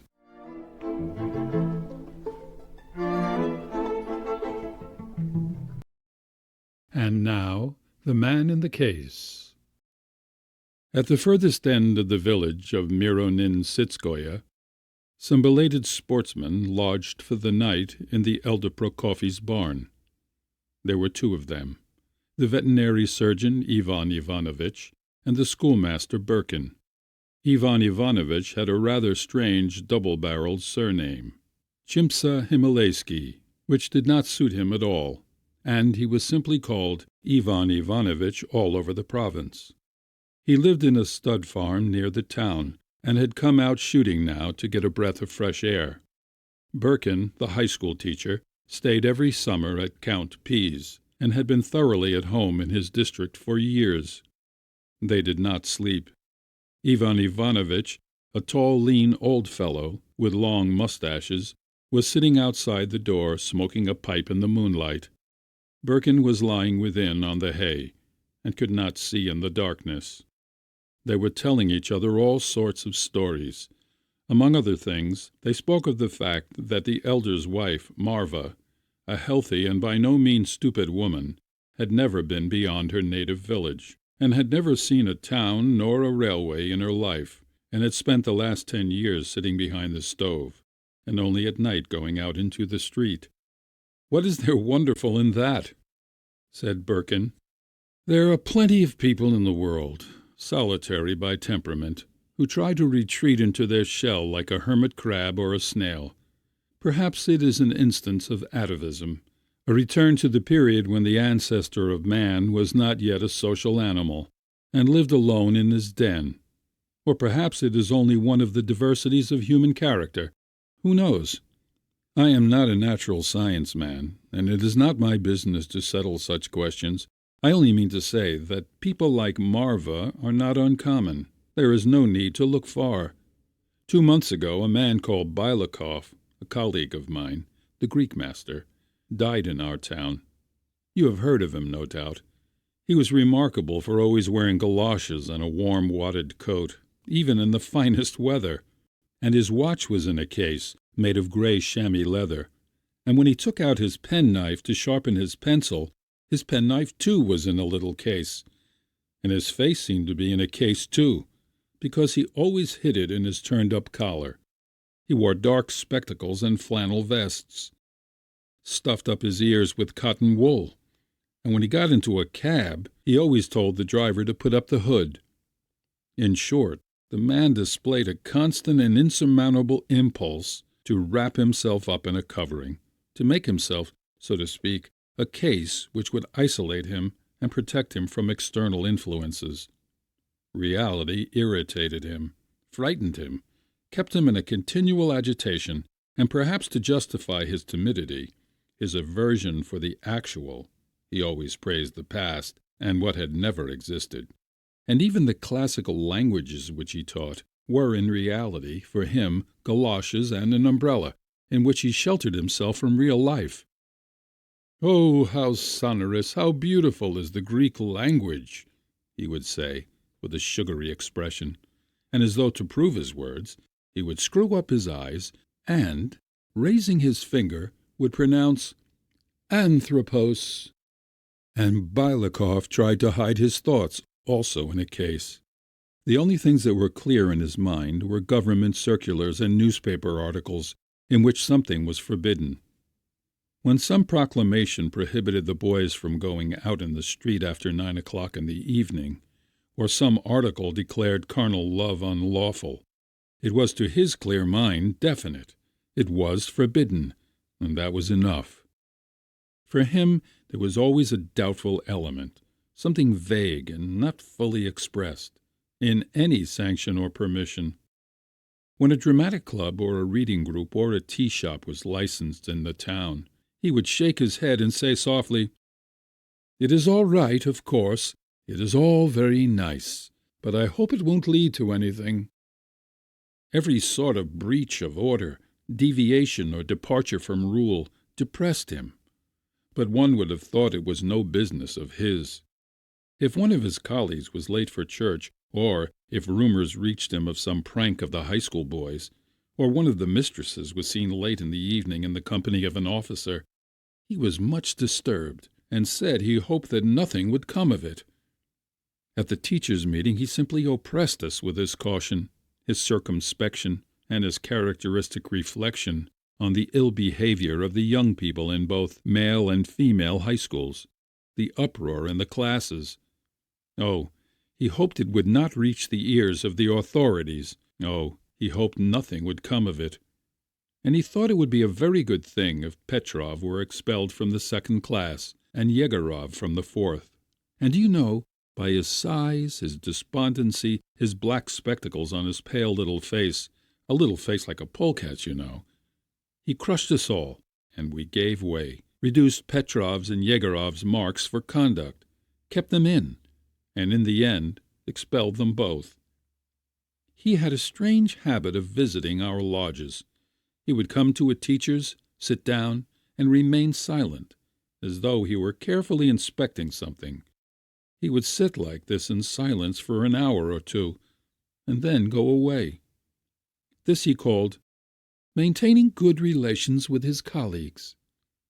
And it was obvious that coming to see us and sitting there was tiresome to him, and he came to see us simply because he considered it his duty as our colleague. And we teachers were afraid of him. And even the headmaster was afraid of him. Would you believe it? Our teachers were all intellectual, right-minded people, brought up on Turgenev and Shtedrin. Yet this little chap, who always went about with galoshes and an umbrella, had the whole high school under his thumb for 15 long years. High school indeed. He had the whole town under his thumb. Our ladies did not get up private theatricals on Saturdays for fear he would hear of it, and the clergy dared not eat meat or play cards in his presence. Under the influence of people like Bylakov, we have got into the way of being afraid of everything in our town for the last 10 or 15 years. They are afraid to speak aloud, afraid to send letters, afraid to make acquaintances, afraid to read books, afraid to help the poor, to teach people to read and write. Ivan Ivanovitch cleared his throat, meaning to say something, but first lighted his pipe, gazed at the moon, and then said with pauses, "Yes, intellectual, right-minded people read Shtedrin and Turgenev, Buckle, and all the rest of them. Yet they knocked under and put up with it. That's just how it is." Bylakov lived in the same house as I did, Birkin went on, on the same story, his door facing mine. We often saw each other, and I knew how he lived when he was at home. And at home it was the same story. Dressing gown, nightcap, blinds, bolts, a perfect procession of prohibitions and restrictions of all sorts. And, oh, I hope nothing will come of it. Lenten fare was bad for him, yet he could not eat meat, as people might perhaps say Bylakov did not keep the fasts. And he ate fresh-water fish with butter, not a Lenten dish, yet one could not say that it was meat. He did not keep a female servant for fear people might think evil of him, but had as a cook an old man of 60 called Afanasy, half-witted and given to tippling, who had once been an officer's servant and could cook after a fashion. This Afanasy was usually standing at the door with his arms folded. With a deep sigh, he would mutter always the same thing. "There are plenty of them about nowadays." Bylakov had a little bedroom like a box. His bed had curtains, and when he went to bed he covered his head over. It was hot and stuffy. The wind battered at the closed doors. There was a droning noise on the stove and a sound of lights from the kitchen, ominous sighs. And he felt frightened under the bedclothes. He was afraid that something might happen, that Afanasy might murder him, that thieves might break in, and so he had troubled dreams all night. And in the morning, when we went together to the high school, he was depressed and pale, and it was evident that the high school full of people excited dread and aversion in his whole being, and that to walk beside me was irksome to a man of his solitary temperament. "They make a great noise in our classes," he used to say, as though trying to find an explanation for his depression. "It's beyond anything." And the Greek master, this man in a case, would you believe it, almost got married. Ivan Ivanovitch glanced quickly into the barn and said, "You're joking." Yes, strange as it seems, he almost got married. A new teacher of history and geography, Mikhail Savich Kovalenko, a Little Russian, was appointed. He came not alone, but with his sister Varinka. He was a tall, dark man with huge hands, and one could see from his face that he had a bass voice. And, in fact, he had a voice that seemed to come out of a barrel, boom, boom, boom. And she was not so young, about 30, but she too was tall, well-made, with black eyebrows and red cheeks. In fact, she was a regular sugar-plum, and so sprightly, so noisy. She was always singing Little Russian songs and laughing. For the least thing she would go off into a ringing laugh. We made our first thorough acquaintance with the Kovalenkos at the headmaster's name-day party. Among the glum and intensely bored teachers who came even to the name-day party as a duty, we suddenly saw a new Aphrodite rising from the waves. She walked with her arms akimbo, laughed, sang, danced. She sang with feeling, "The winds do blow," then another song and another, and she fascinated us all, even Bylakov. He sat down by her and said with a honeyed smile, "The Little Russian reminds one of the ancient Greek in its softness and agreeable resonance." That flattered her, and she began telling him with feeling and with earnestness that she had a farm in the Gadyatsky district, and that her mamma lived at the farm, and that they had such pears, such lemons, such kabaks. The Little Russians called pumpkins kabaks, i.e. pothouses, while their pothouses they call shinki, and they make a beetroot soup with tomatoes and aubergine in it, which was nice, so very nice. We listened and listened, and suddenly the same idea dawned upon us all. "It would be a good idea to make a match of it," the headmaster's wife said to me softly.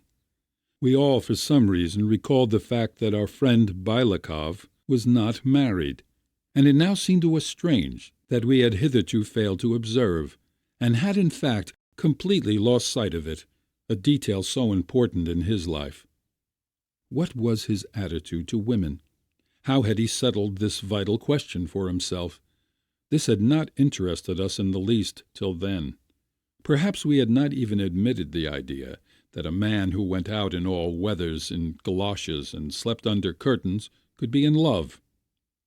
"He is a good deal over 40, and she is 30," the headmaster's wife went on, developing her idea. "I believe she would marry him." All sorts of things are done in the provinces through boredom, all sorts of unnecessary and non-essential things, and that is because what is necessary is not done at all. What need was there, for instance, for us to make a match for this Bylakov, whom one could not even imagine married? The headmaster's wife, the inspector's wife, and all our high school ladies grew livelier and even better looking, as though they had suddenly found a new object in life. The headmaster's wife would take a box at the theatre, and we beheld sitting in her box Varenka, with such a fan, beaming and happy, and besides her Bylakov, a little bent, looking as though he had been extracted from his house by pincers. I would give an evening party, and the ladies would insist on my inviting Bylakov and Varenka. In short, the machine was set in motion. It appeared that Varenka was not averse to matrimony. She had not a very cheerful life with her brother. They could do nothing but quarrel and scold one another from morning till night. Here's a scene, for instance.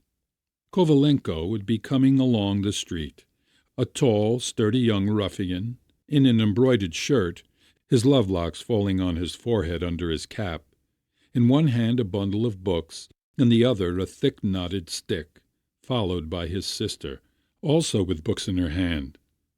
"But you haven't read it, Mihailych," she would argue loudly. "I tell you, I swear, you have not read it at all."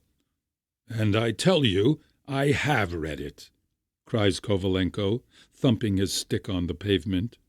"Oh, my goodness, Mihailych, why are you so cross?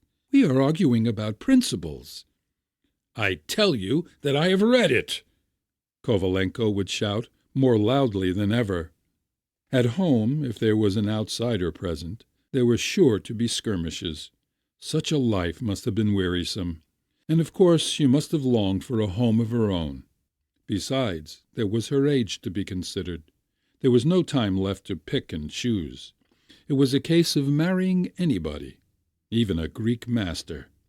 And indeed, most of our young ladies don't mind whom they marry, so long as they do get married. However that may be, Varenka began to show an unmistakable partiality for Bylakov. And Bylakov? He used to visit Kovalenko as he did us. He would arrive, sit down, and remain silent. He would sit quiet, and Varenka would sing to him "The Winds Do Blow," or would look pensively at him with her dark eyes, or would suddenly go off into a peal. Suggestion plays a great part in love affairs, and still more in getting married. Everybody, both his colleagues and the ladies, began assuring Bylakov that he ought to get married, and that there was nothing left for him in life but to get married.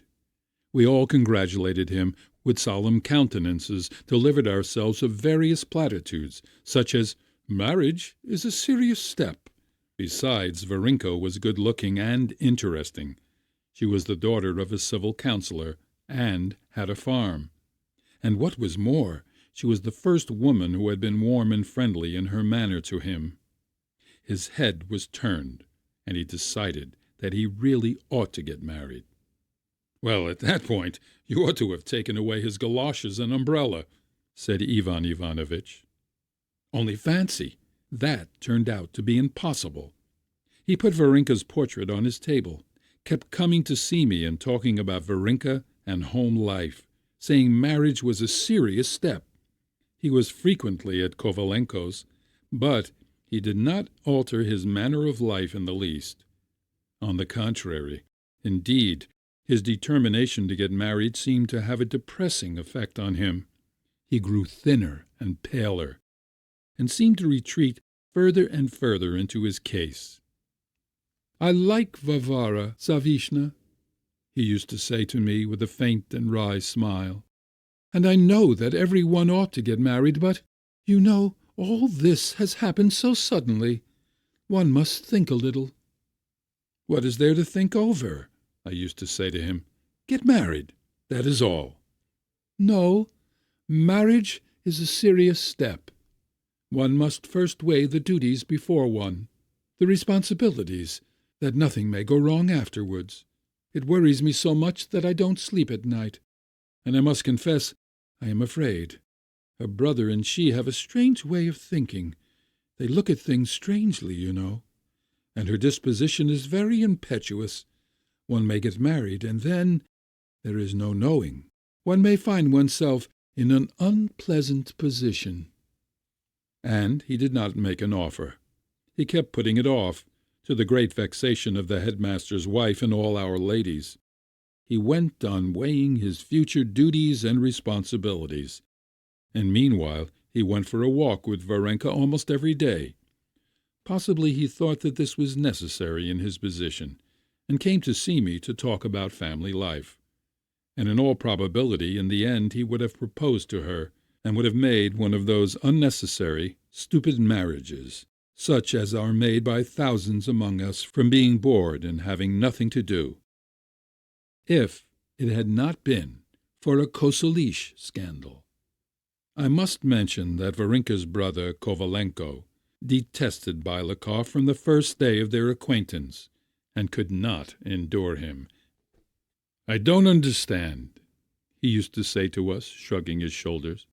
I don't understand how you can put up with that sneak, that nasty fizz. Ugh, how can you live here? The atmosphere is stifling and unclean. Do you call yourselves schoolmasters, teachers? You are paltry government clerks. You keep not a temple of science, but a department for red tape and loyal behavior, and it smells as sour as a police station. No, my friends, I will stay with you for a while, and then I will go to my farm and there catch crabs and teach the little Russians. I shall go, and you can stay here with your Judas, damn his soul. Or he would laugh till he cried, first in a loud bass, and then in a shrill, thin laugh, and ask me, waving his hands, What does he sit here for? What does he want? He sits and stares. He even gave Bylakov a nickname, the Spider. And it will be readily understood that we avoided talking to him of his sister being about to marry the Spider. And on one occasion, when the headmaster's wife hinted to him what a good thing it would be to secure his sister's future with such a reliable, universally respected man as Bylakov, he frowned and muttered, It's not my business. Let her marry a reptile if she likes.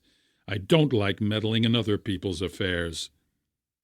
Now, hear what happened next. Some mysterious person drew a caricature of Bylakov walking along in his galoshes, with his trousers tucked up under his umbrella, with Varenka on his arm. Below, the inscription, Anthropos in love.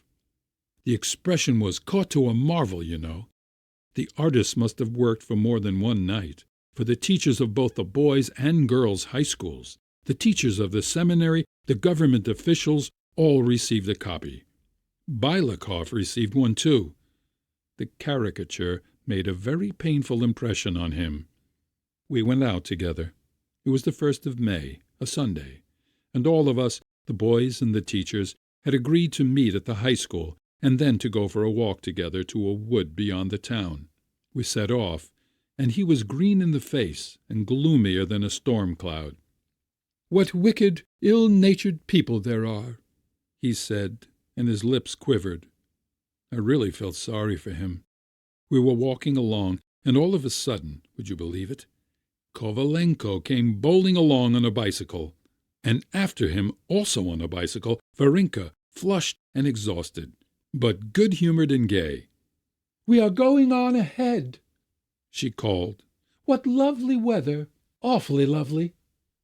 And they both disappeared from our sight. Bylakov turned white instead of green and seemed petrified. He stopped short and stared at me. "What is the meaning of it? Tell me, please," he asked. "Can my eyes have deceived me? Is it the proper thing for high school masters and ladies to ride bicycles?" "What is there improper about it?" I asked. "Let them ride and enjoy themselves." "But how can it be?" he cried, amazed at my calm. "What are you saying?" And he was so shocked that he was unwilling to go on, and returned home.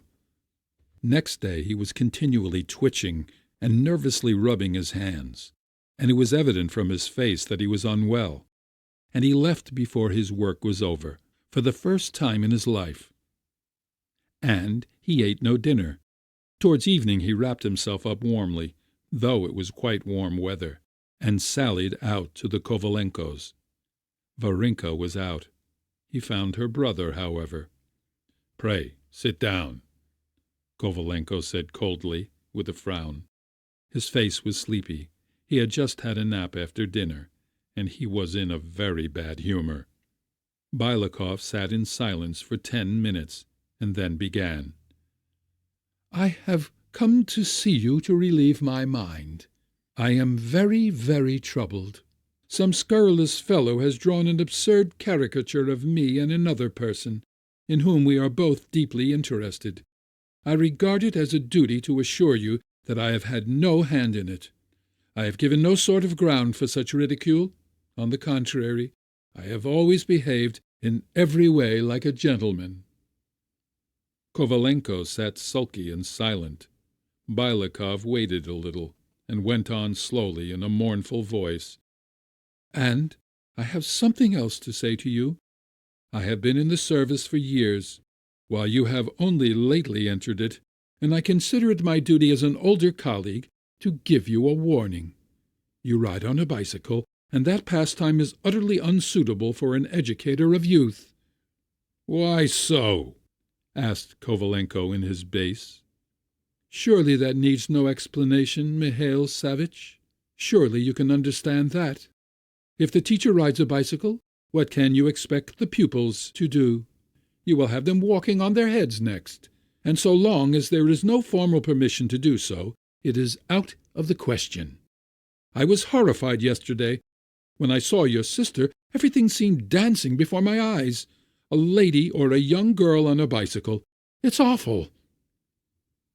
"What is it you want exactly?" "All I want is to warn you, Mihail Savitch. You are a young man, and you have a future before you. You must be very, very careful in your behavior. And you are so careless, oh, so careless. You go about in an embroidered shirt, are constantly seen in the street carrying books. And now the bicycles, too. The headmaster will learn that you and your sister ride the bicycle, and then it will reach the higher authorities. Will that be any good?" "It's no business of anybody else if my sister and I do bicycle," said Kolakov, and he turned crimson. "And damnation take anyone who meddles in my private affairs." Bylakov turned pale and got up. "If you speak to me in that tone, I cannot continue," he said, "and I beg you never to express yourself like that about our superiors in my presence. You ought to be respectful to the authorities." "Why, have I said any harm of the authorities?" asked Kovalenko, looking at him wrathfully. "Please leave me alone. I am an honest man, and I do not care to talk to a gentleman like you. I don't like sneaks." Bylakov flew into a nervous flutter, and began hurriedly putting on his coat, with an expression of horror on his face. It was the first time in his life he had ever been spoken to so rudely. "You can do as you please," he said as he went from the entry to the landing on the staircase. "I ought to warn you. Possibly someone has overheard us, and that our conversation may not be misunderstood and harm come of it, I shall be compelled to inform our headmaster of our conversation, in its main features. I am bound to do so." "Inform him? You can go and make your report." Kovalenko seized him from behind by the collar and gave him a push, and Bylakov rolled downstairs, thudding with his galoshes. The staircase was high and steep, but he rolled to the bottom unhurt, got up, and touched his nose to see whether his spectacles were all right. But just as he was falling down the stairs, Varenka came in, and with her 2 ladies. They stood below staring, and to Bylakov this was more terrible than anything. I believe he would have rather broken his neck or both legs than have been an object of ridicule. Why, now the whole town would hear of it. It would come to the headmaster's ears, would reach the higher authorities. Oh, it might lead to something. There would be another caricature, and it would all end in his being asked to resign his post. When he got up, Varenka recognized him, and looked at his ridiculous face, his crumpled overcoat, and his galoshes. Not understanding what had happened, and supposing that he had slipped down by accident, could not restrain herself, and laughed loud enough to be heard all over the flats. And this pealing, ringing ha-ha-ha was a last straw that put an end to everything, to the proposed marriage, to the proposed match, and to Bylakov's earthly existence. He did not hear what Varenka said to him. He saw nothing. On reaching home, the first thing he did was to remove her portrait from the table, and then he went to bed, and he never got up again. 3 days later, Afanasy came to me and asked whether we should not send for the doctor, as there was something wrong with his master. I went in to Bylakov. He lay silent behind the curtain, covered with a quilt. If one asked him a question, he said yes or no, and not another sound. He lay there while Afanasy, gloomy and scowling, hovered about him, sighing heavily and smelling like a pothouse. A month later, Bylakov died. We all went to his funeral, that is, both the high schools and the seminary. Now, when he was lying in his coffin, his expression was mild, agreeable, even cheerful, as though he were glad that he had last been put into a case which he would never leave again. Yes, he had attained his ideal, and, as though in his honor, it was a dull rainy day on the day of his funeral, and we all wore galoshes and took our umbrellas. Varenka, too, was at the funeral, and when the coffin was lowered into the ground, she burst into tears. I have noticed that little Russian women are always laughing or crying, no intermediate mood. One must confess that to bury people like Bylakov is a great pleasure. As we were returning from the cemetery, we wore discreet Lenten faces. No one wanted to display this feeling of pleasure, a feeling like that we had experienced long, long ago as children, when our elders had gone out and we ran about the garden for an hour or two, enjoying complete freedom. Ah, freedom, freedom. The merest hint, the faintest hope of its possibility, gives wings to the soul, does it not? We returned from the cemetery in a good humor, but not more than a week had passed before life went on as in the past, as gloomy, oppressive, and senseless, a life not forbidden by government prohibition, but not fully permitted either. It was no better. And indeed, though we had buried Bylakov, how many such men in cases were left? How many more of them will there be? That's how it is, said Ivan Ivanovitch, and lighted his pipe. How many more of them will there be? Repeated Birkin.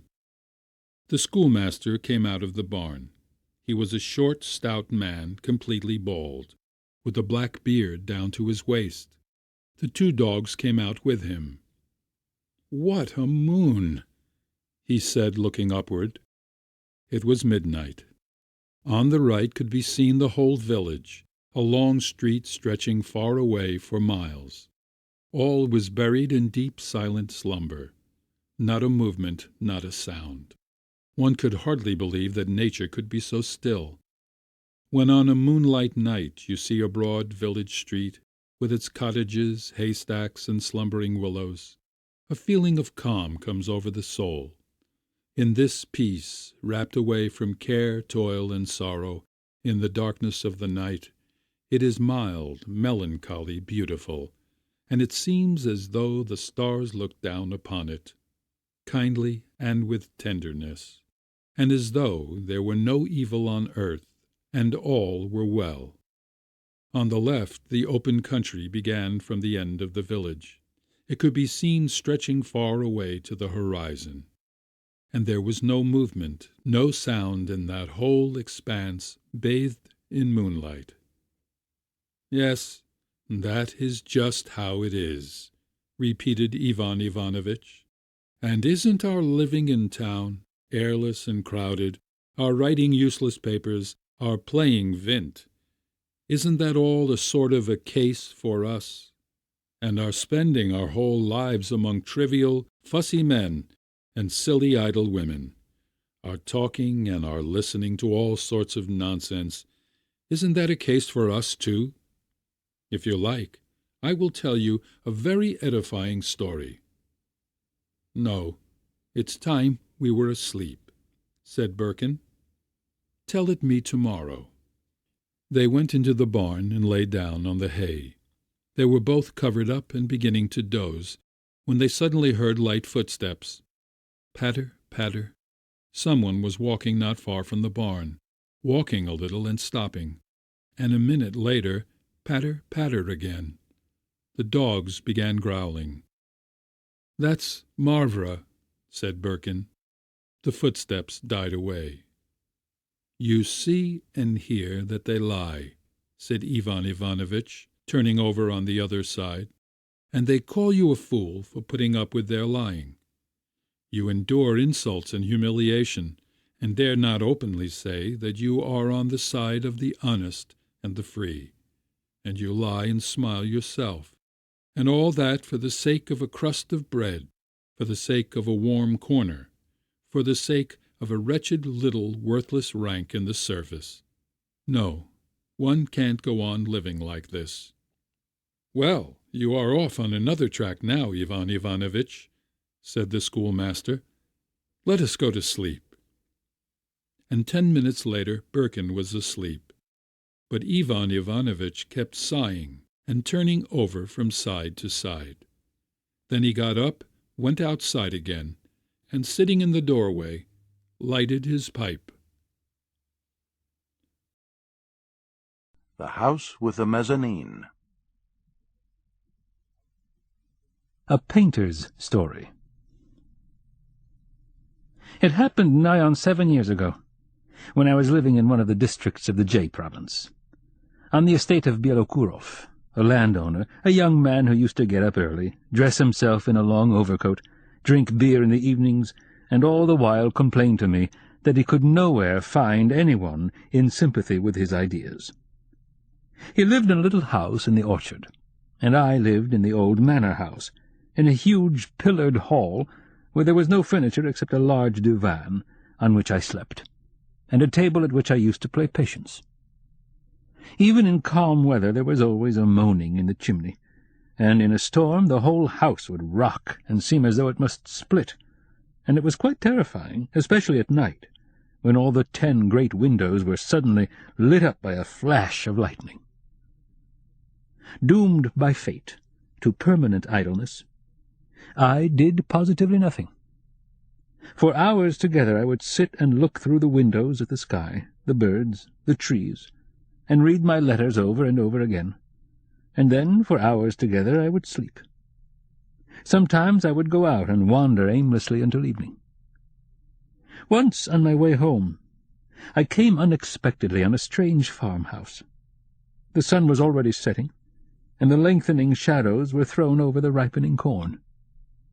2 rows of closely planted tall fir trees stood like 2 thick walls, forming a sombre, magnificent avenue. I climbed the fence and walked up the avenue, slipping on the fir needles which lay 2 inches thick on the ground.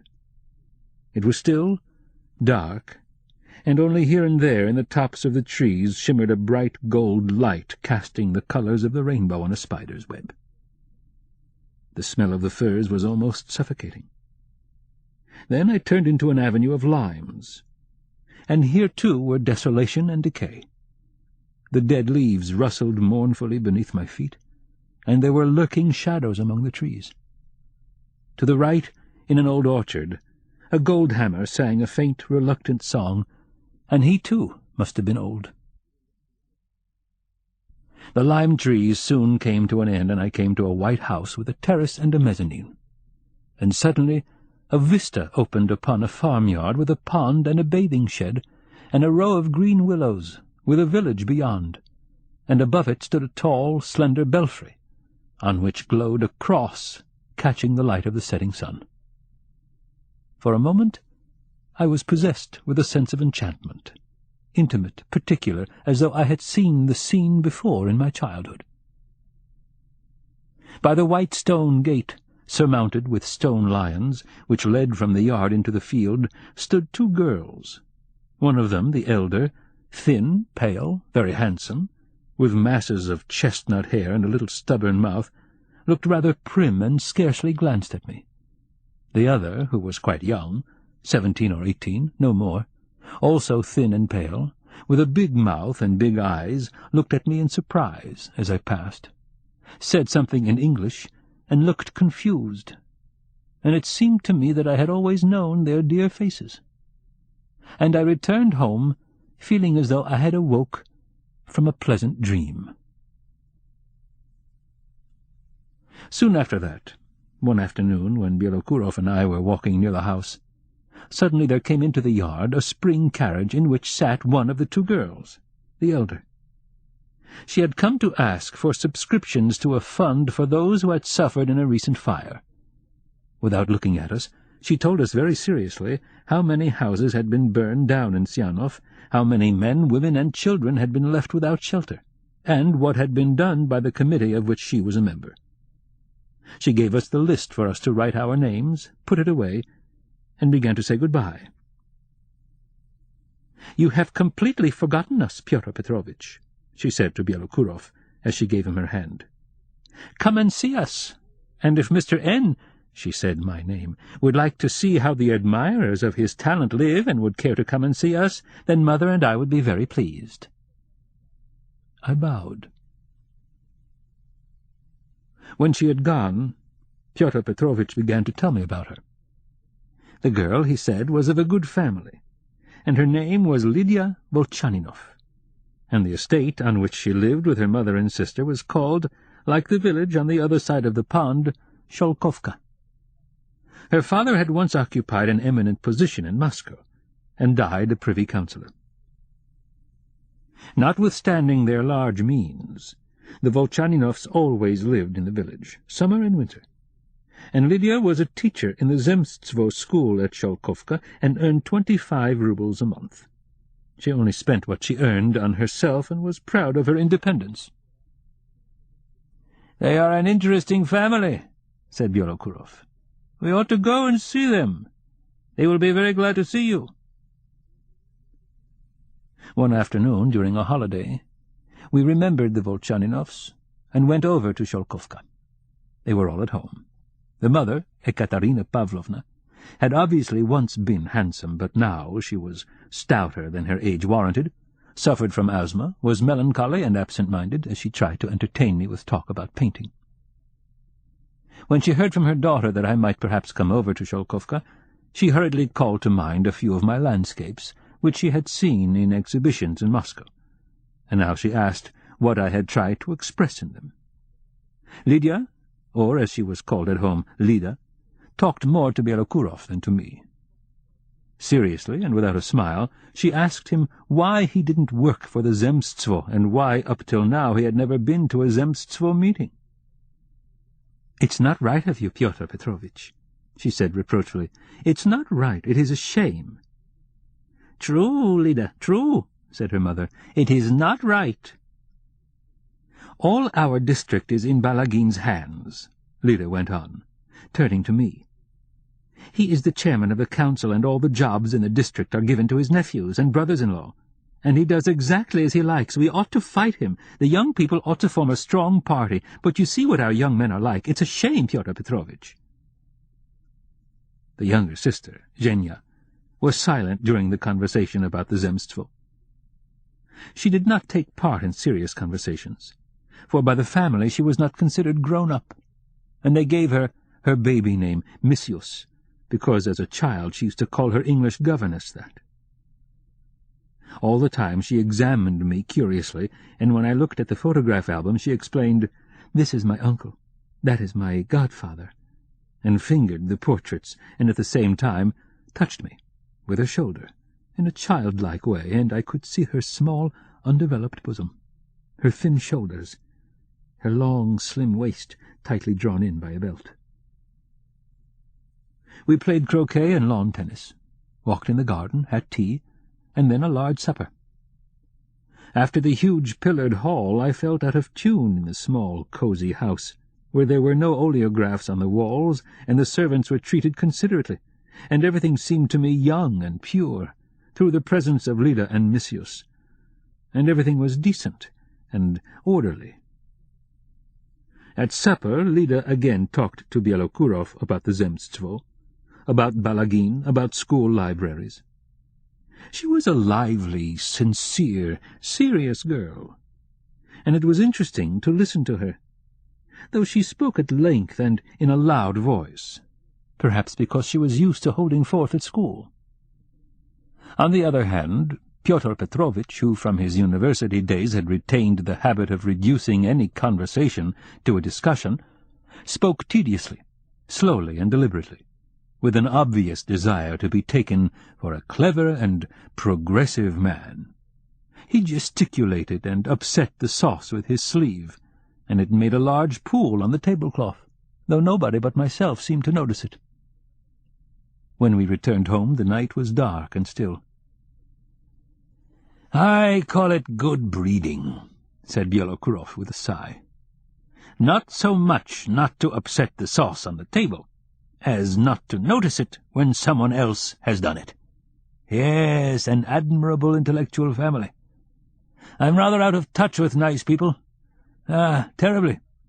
And all through business, business, business." He went on to say what hard work being a good farmer meant, and I thought, what a stupid, lazy lout. When we talked seriously, he would drag it out with his awful drawl, and he works just as he talks, slowly, always behindhand, never up to time. And as for his being businesslike, I don't believe it, for he often keeps letters given him to post for weeks in his pocket. "The worst of it is," he murmured as he walked along by my side, "the worst of it is that you go working away and never get any sympathy from anybody."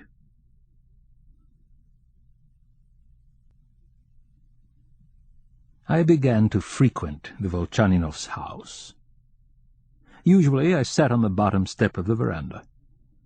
I was filled with dissatisfaction, vague discontent with my life, which had passed so quickly and uninterestingly, and I thought all the while how good it would be to tear out of my breast my heart which had grown so weary. There would be talk going on the terrace, the rustling of dresses, the fluttering of the pages of a book. I soon got used to Lida receiving the sick all day long and distributing books, and I used often to go with her to the village, bareheaded under an umbrella. And in the evening she would hold forth about the Zemstvo and schools. She was very handsome, subtle, correct, and her lips were thin and sensitive. And whenever a serious conversation started, she would say to me dryly, "This won't interest you." I was not sympathetic to her. She didn't like me because I was a landscape painter, and in my pictures did not paint the suffering of the masses, and I seemed to her indifferent to what she believed in. I remember once driving along the shore of the Baikal, and I met a Buryat girl, in shirt and trousers of Chinese cotton, on horseback. I asked her if she would sell me her pipe, and, while we were talking, she looked with scorn at my European face and hat, and in a moment she got bored with talking to me, whooped and galloped away. And in exactly the same way, Lida despised me as a stranger. Outwardly, she never showed her dislike of me, but I felt it. And as I sat on the bottom step of the terrace, I had a certain irritation and said that treating the peasants without being a doctor meant deceiving them, and that it is easy to be a benefactor when one owns 4,000 acres. Her sister, Missius, had no such cares and spent her time in complete idleness, like myself. As soon as she got up in the morning, she would take a book and read it on the terrace, sitting far back in a lounge chair so that her feet hardly touched the ground. Or she would hide herself with her book in the lime walk. Or she would go through the gate into the field. She would read all day long, eagerly poring over the book, and only through her looking fatigued, dizzy, and pale sometimes was it possible to guess how much her reading exhausted her. When she saw me come, she would blush a little and leave her book, and, looking into my face with her big eyes, she would tell me of things that had happened, how the chimney in the servants' room had caught fire, or how the labourer had caught a large fish in the pond. On weekdays she usually wore a bright-coloured blouse and a dark blue skirt. We used to go out together and pluck cherries for jam, in the boat, and when she jumped to reach a cherry or pulled the oars, her thin, round arms would shine through her wide sleeves. Or I would make a sketch, and she would stand and watch me, breathlessly. One Sunday, at the end of June, I went over to the Volchaninovs in the morning about 9 o'clock. I walked through the park, avoiding the house, looking for mushrooms, which were very plentiful that summer, and marking them so as to pick them later with Zhenya. A warm wind was blowing. I met Zhenya and her mother, both in bright Sunday dresses, going home from church, and Zhenya was holding her hat against the wind. They told me they were going to have tea on the terrace. As a man without a care in the world, seeking somehow to justify his constant idleness, I have always found such festive mornings in a country house universally attractive. When the green garden, still moist with dew, shines in the sun and seems happy, and when the terrace smells of mignonette and oleander, and the young people have just returned from church and drink tea in the garden, and when they are all so gaily dressed and so merry, and when you know that all these healthy, satisfied, beautiful people will do nothing all day long, then you long for all life to be like that. So I thought then, as I walked through the garden, quite prepared to drift like that without occupation or purpose, all through the day, all through the summer. Zhenya carried a basket, and she looked as though she knew that she would find me there. We gathered mushrooms and talked, and whenever she asked me a question, she stood in front of me to see my face. "Yesterday," she said, "a miracle happened in our village. Pelageya, the cripple, has been ill for a whole year, and no doctors or medicines were any good. But yesterday an old woman muttered over her, and she got better." "That's nothing," I said. "One should not go to sick people and old women for miracles. Is not health a miracle? And life itself? A miracle is something incomprehensible." "And you are not afraid of the incomprehensible?" "No. I like to face things I do not understand, and I do not submit to them. I am superior to them. Man must think himself higher than lions, tigers, stars, higher than anything in nature, even higher than that which seems incomprehensible and miraculous. Otherwise he is not a man, but a mouse, which is afraid of everything." Zhenya thought that I, as an artist, knew a great deal and could guess what I did not know. She wanted me to lead her into the region of the eternal and the beautiful, into the highest world with which, as she thought, I was perfectly familiar. And she talked to me of God, of eternal life, of the miraculous. And I, who did not admit that I and my imagination would perish forever, would reply, "Yes, men are immortal. Yes, eternal life awaits us." And she would listen and believe me, and never asked for proof. As we approached the house, she suddenly stopped and said, "Our Lida is a remarkable person, isn't she? I love her dearly and would gladly sacrifice my life for her at any time. But tell me—" Genya touched my sleeve with her finger. "But tell me, why do you argue with her all the time? Why are you so irritated?" "Because she is not right." Genya shook her head, and tears came to her eyes. "How incomprehensible!" she muttered. At that moment Lida came out, and she stood by the balcony with a riding-whip in her hand, and looked very fine and pretty in the sunlight, as she gave some orders to a farmhand. Bustling about and talking loudly, she tended 2 or 3 of her patients, and then, with a business-like, preoccupied look, she walked through the house, opening one cupboard after another, and at last went off to the attic. It took some time to find her for dinner, and she did not come until we had finished the soup. Somehow I remember all these little details, and love to dwell on them, and I remember the whole of that day vividly, though nothing particular happened. After dinner Genya read, lying in her lounge-chair, and I sat on the bottom step of the terrace. We were silent. The sky was overcast, and a thin, fine rain began to fall. It was hot, the wind had dropped, and it seemed the day would never end. Ekaterina Pavlovna came out onto the terrace with a fan, looking very sleepy. "Oh, Mamma," said Genya, kissing her hand, "it's not good for you to sleep during the day." They adored each other. When one went into the garden, the other would stand on the terrace and look at the trees and call, "Hello, Genya," or "Mamma dear, where are you?" They always prayed together and shared the same faith, and they understood each other very well, even when they were silent. And they treated other people in exactly the same way. Ekaterina Pavlovna also soon got used to me and became attached to me, and when I didn't turn up for a few days, she would send to inquire if I was well. And she, too, used to look admiringly at my sketches, and with the same frank loquacity she would tell me things that happened, and she would confide her domestic secrets to me. She revered her elder daughter.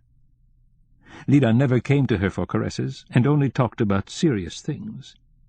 She went her own way, and to her mother and sister she was as sacred and enigmatic as the admiral sitting in his cabin to his sailors.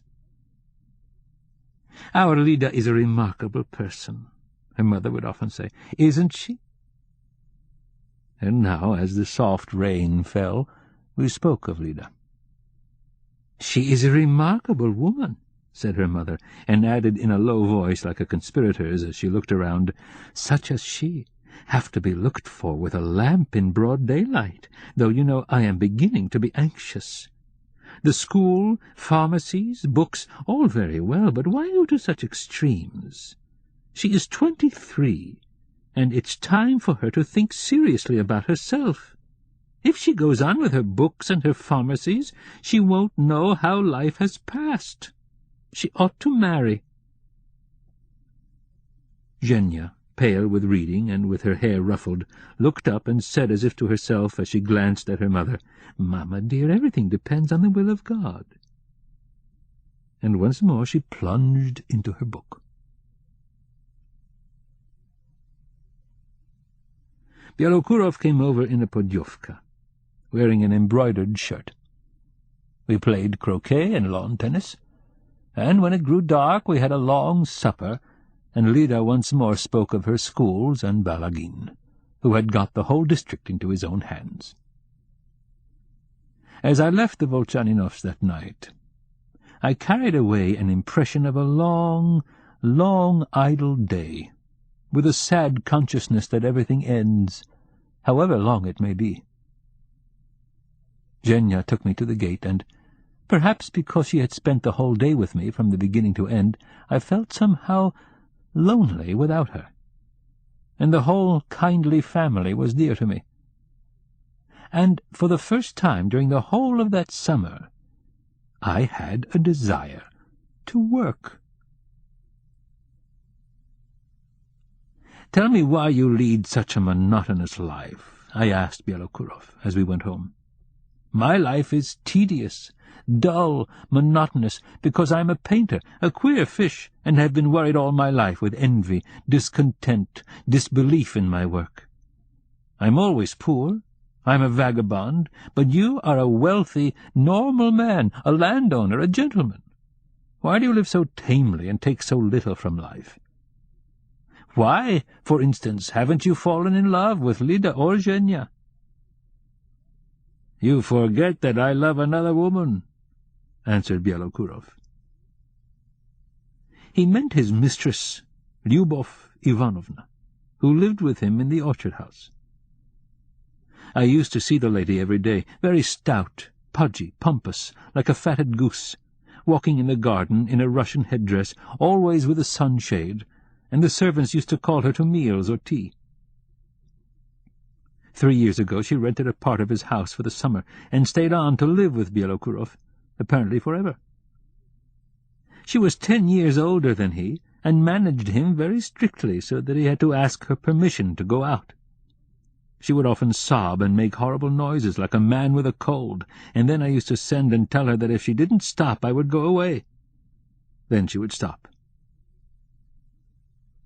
When we reached home, Bielokurov sat down on the divan and frowned and brooded, and I began to pace up and down the hall, feeling a sweet stirring in me, exactly like the stirring of love. I wanted to talk about the Volchaninovs. Lida could only fall in love with a Zemstvo worker like herself, someone who has run off his legs with hospitals and schools, I said. For the sake of a girl like that, a man might not only become a Zemstvo worker, but might even become worn out, like the tail of the iron boots. And Misius, how charming Misius is! Bielokurov began to talk at length, and with his drawling ers, of the disease of the century, pessimism. He spoke confidently and argumentatively. Hundreds of miles of deserted, monotonous, blackened steppe could not so forcibly depress the mind as a man like that, sitting and talking, and showing no signs of going away. "The point is neither pessimism nor optimism," I said irritably, "but that 99 out of 100 have no sense." Bielokurov took this to mean himself, was offended, and went away.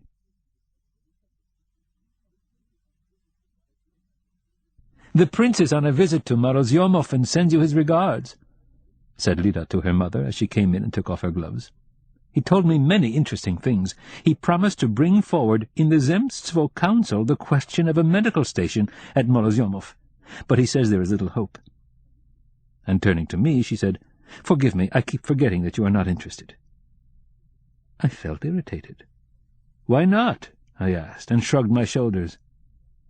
"You don't care about my opinion, but I assure you the question greatly interests me." "Yes? In my opinion there is absolutely no need for a medical station at Morozyomov." My irritation affected her. She gave a glance at me, half-closed her eyes, and said, "What is wanted, then? Landscapes?" "Not landscapes either. Nothing is wanted there." She finished taking off her gloves and took up a newspaper which had just come by post. A moment later she said, quietly, apparently controlling herself, "Last week Anna died in childbirth, and if a medical man had been available she would have lived. However, I suppose landscape painters are entitled to their opinions." "I have a very definite opinion, I assure you," said I, and she took refuge behind the newspaper as though she didn't wish to listen. "In my opinion, medical stations, schools, libraries, pharmacies, under existing conditions, only lead to slavery. The masses are caught in a vast chain. You do not cut it, but only add new links to it. That is my opinion." She looked at me and smiled mockingly, and I went on, striving to catch the thread of my ideas. "It doesn't matter that Anna should die in childbirth. But it does matter that all these Annas, Marfas, Pelagayas, from dawn to sunset should be grinding away, ill from overwork, all their lives worried about their starving, sickly children. All their lives they are afraid of death and disease, and have to be looking after themselves. They fade in youth, grow old very early, and die in filth and dirt. Their children, as they grow up, go the same way, and hundreds of years slip by, and millions of people live worse than animals, in constant dread of never having a crust to eat.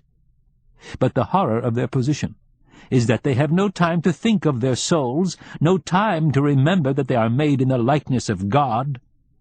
Hunger, cold, animal fear, incessant work, like drifts of snow, block all the ways to spiritual activity, to the very thing that distinguishes man from the animals, and is the only thing indeed that makes life worth living. You come to their assistance with hospitals and schools, but you do not free them from their fetters. On the contrary, you enslave them even more, since by introducing new prejudices into their lives, you increase the number of their demands, not to mention the fact that they have to pay the zemstvo for their drugs and pamphlets, and therefore have to work harder than ever. "I will not argue with you," said Lida. "I have heard all that." She put down her paper. "I will only tell you one thing. It is no good sitting with folded hands.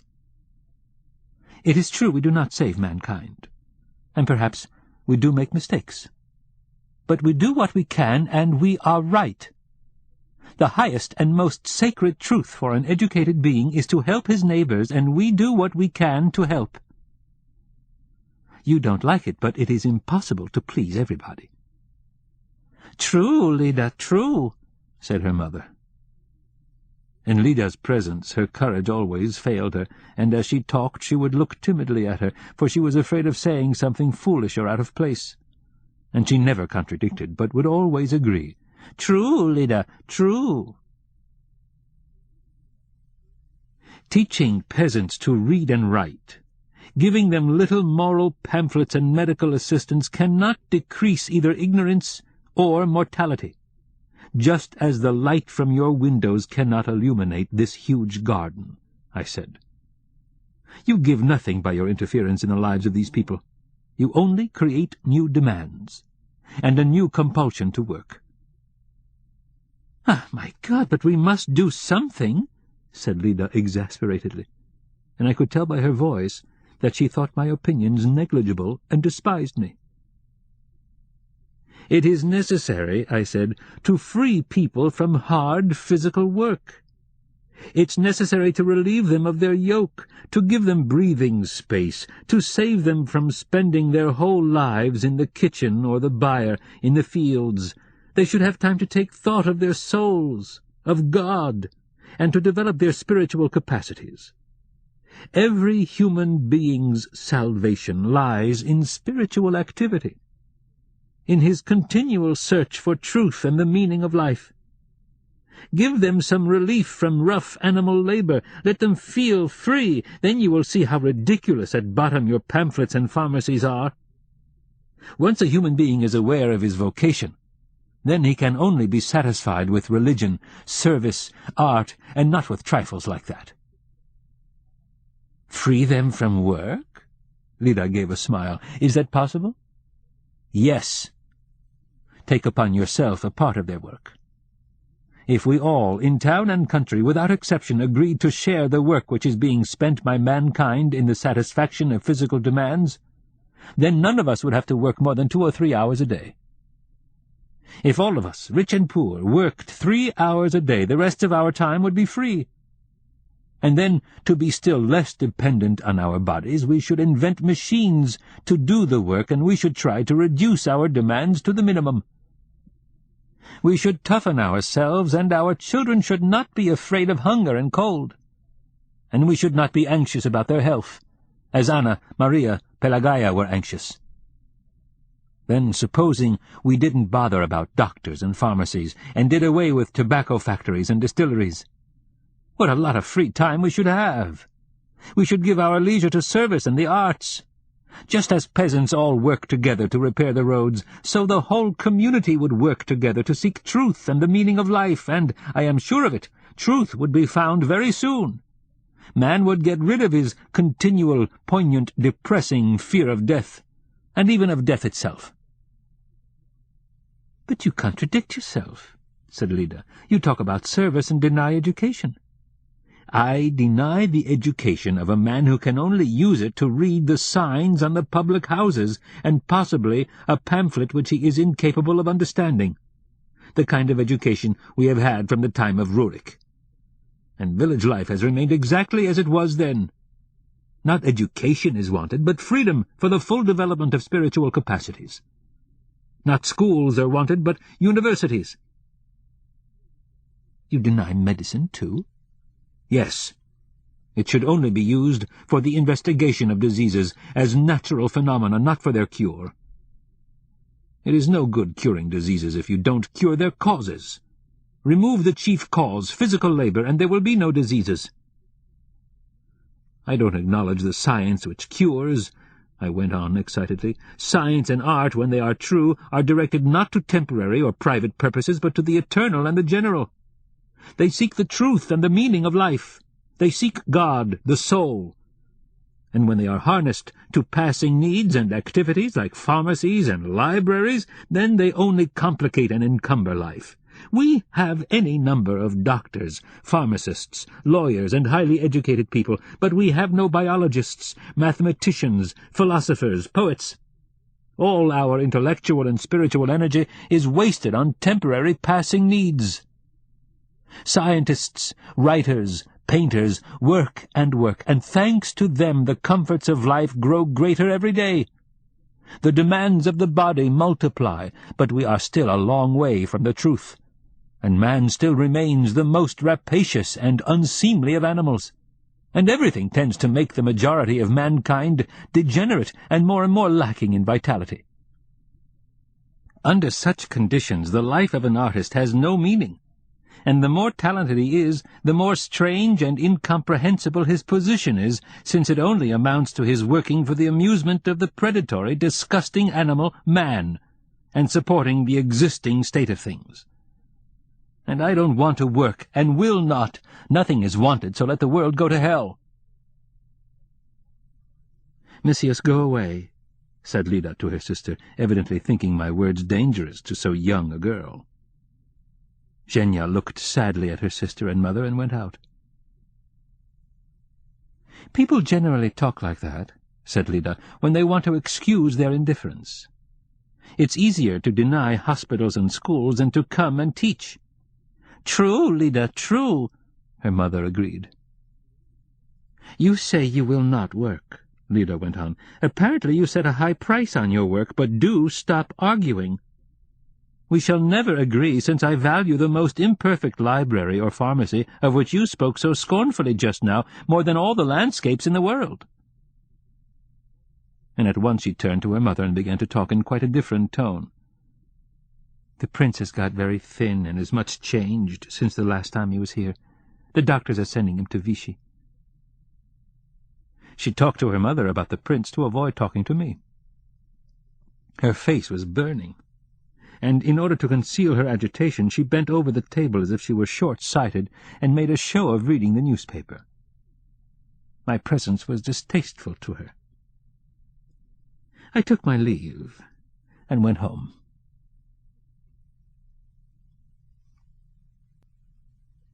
All was quiet outside.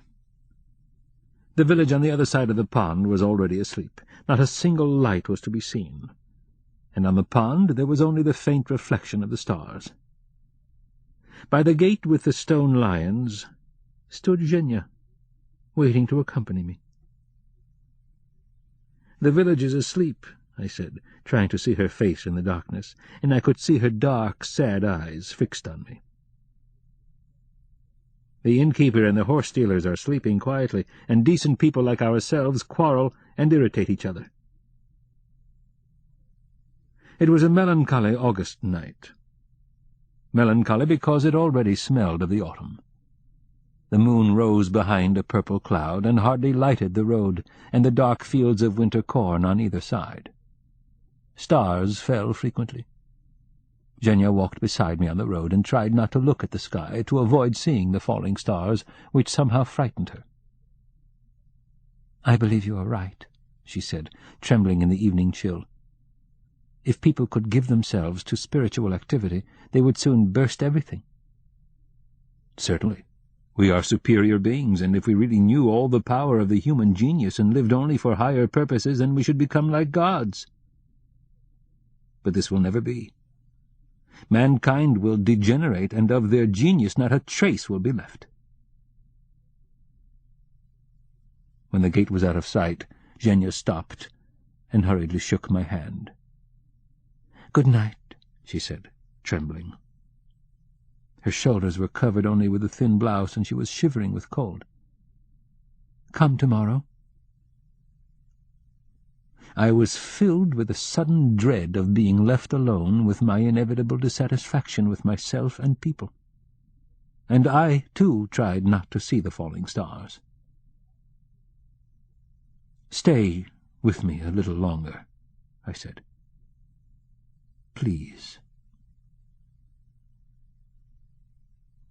I loved Zhenya, and she must have loved me, because she used to meet me and walk with me, and because she looked at me with tender admiration. How thrillingly beautiful her pale face was, her thin nose, her arms, her slenderness, her inactivity, her constant reading. And her mind? I suspected her of having an unusual intellect. I was fascinated by the breadth of her views, perhaps because she thought differently from the strong, handsome Lida who did not love me. Zhenya liked me as a painter. I had conquered her heart by my talent, and I longed passionately to paint only for her, and I dreamed of her as my little queen, who would one day possess with me the trees, the fields, the river, the dawn, all nature, wonderful and fascinating, with whom, as with them, I have felt hopeless and useless. "Stay with me a moment longer," I called. "I implore you." I took off my overcoat and covered her childish shoulders. Fearing that she would look queer and ugly in a man's coat, she began to laugh and threw it off, and as she did so, I embraced her and began to cover her face, her shoulders, her arms, with kisses. "Till tomorrow," she whispered timidly, as though she was afraid to break the stillness of the night. She embraced me. "We have no secrets from one another. I must tell Mamma and my sister. Is it so terrible? Mamma will be pleased. Mamma loves you, but Lida—" She ran to the gates. "Goodbye," she called out. For a couple of minutes I stood and heard her running. I had no desire to go home. There was nothing there to go for. I stood for a while, lost in thought, and then quietly dragged myself back, to have one more look at the house in which she lived, the dear, simple, old house which seemed to look at me with the windows of the mezzanine for eyes, and to understand everything. I walked past the terrace, sat down on a bench by the lawn tennis court, in the darkness under an old elm tree, and looked at the house. In the windows of the mezzanine, where Missius had her room, shone a bright light, and then a faint green glow. The lamp had been covered with a shade. Shadows began to move. I was filled with tenderness and a calm satisfaction, to think that I could let myself be carried away and fall in love, and at the same time I felt uneasy at the thought that only a few yards away in one of the rooms of the house lay Lida, who did not love me, and perhaps hated me. I sat and waited to see if Zhenya would come out. I listened attentively, and it seemed to me they were sitting in the mezzanine. An hour passed. The green light went out, and the shadows were no longer visible. The moon hung high above the house and lit the sleeping garden and the avenues. I could distinctly see the dahlias and roses in the flower-bed in front of the house, and all seemed to be of one colour. It was very cold. I left the garden, picked up my overcoat in the road, and walked slowly home.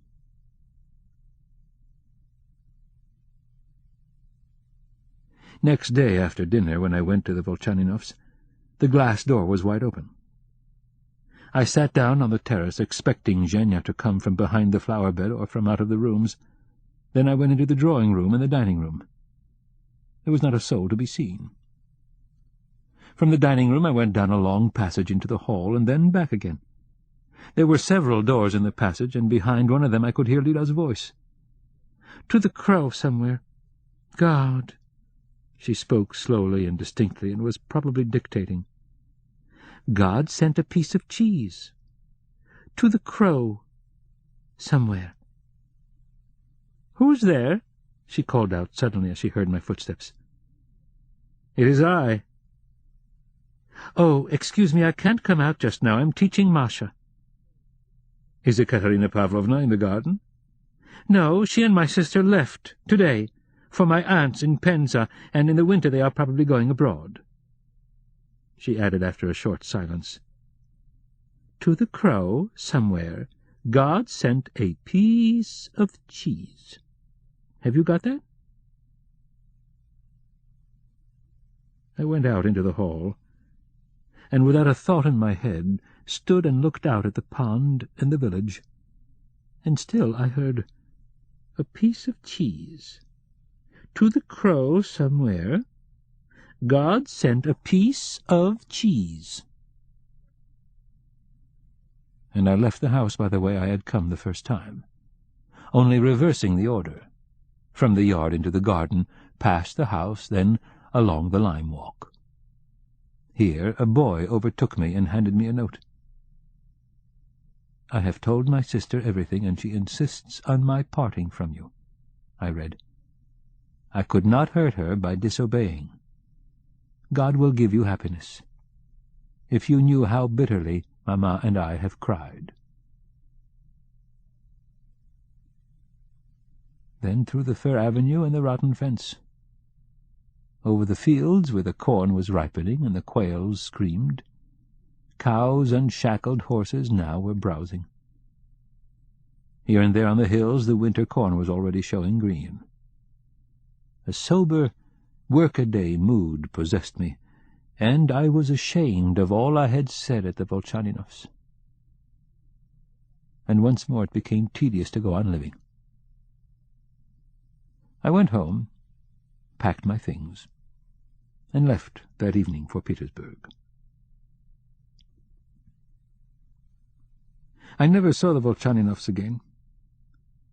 Lately, on my way to the Crimea, I met Bielokurov at a station.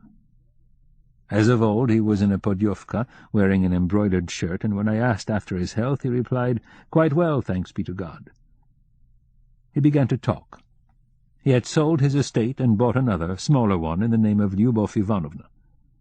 He told me a little about the Volchaninovs. Lida, he said, still lived at Sholkovka and taught the children in the school. Little by little she succeeded in gathering round herself a circle of sympathetic people who formed a strong party, and at the last Zemstvo election they drove out Balagin, who up till then had had the whole district in his hands. Of Zhenya, Bielokurov said that she didn't live at home, and he didn't know where she was. I have already begun to forget about the house at the Mezzanine, and only now and then, when I'm working or reading, suddenly, without rhyme or reason, I remember the green light in the window, and the sound of my own footsteps as I walked through the fields that night when I was in love, rubbing my hands to keep them warm. And even more rarely, when I am sad and lonely, I begin already to recollect, and it seems to me that I, too, am being remembered and waited for, and that we shall meet. Missyus, where are you? And now, Gooseberries. From early morning the sky had been overcast with clouds. The day was still, cool and wearisome, as usual on grey, dull days when the clouds hang low over the fields, and it looks like rain, which never comes. Ivan Ivanitch, the veterinary surgeon, and Burkin, the schoolmaster, were tired of walking, and the fields seemed endless to them. Far ahead they could just see the windmills of the village of Mirovsky. To the right stretched away, to disappear behind the village, a line of hills, and they knew that it was the bank of the river. Meadows, green willows, farmhouses, and from one of the hills there could be seen an endless field, telegraph posts, and the train, looking from a distance like a crawling caterpillar, and in clear weather even the town. In the calm weather, when all nature seemed gentle and melancholy, Ivan Ivanitch and Burkin were filled with love for the fields, and thought how grand and beautiful the country was. "Last time, when we stopped in Prokofyi's shed," said Burkin, "you were going to tell me a story." "Yes, I wanted to tell you about my brother." Ivan Ivanitch took a deep breath and lighted his pipe before beginning his story, but just then the rain began to fall, and in about 5 minutes it came pelting down and showed no signs of stopping. Ivan Ivanitch stopped and hesitated. The dogs, wet through, stood with their tails between their legs and looked at them mournfully. "We ought to take shelter," said Burkin. "Let us go to Alyoshin. It is close by." "Very well." They took a short cut over a stubble field and then bore to the right until they came to the road. Soon there appeared poplars, a garden, the red roofs of granaries. The river began to glimmer, and they came to a wide road with a mill and a white bathing shed. It was Sofino, where Alyoshin lived.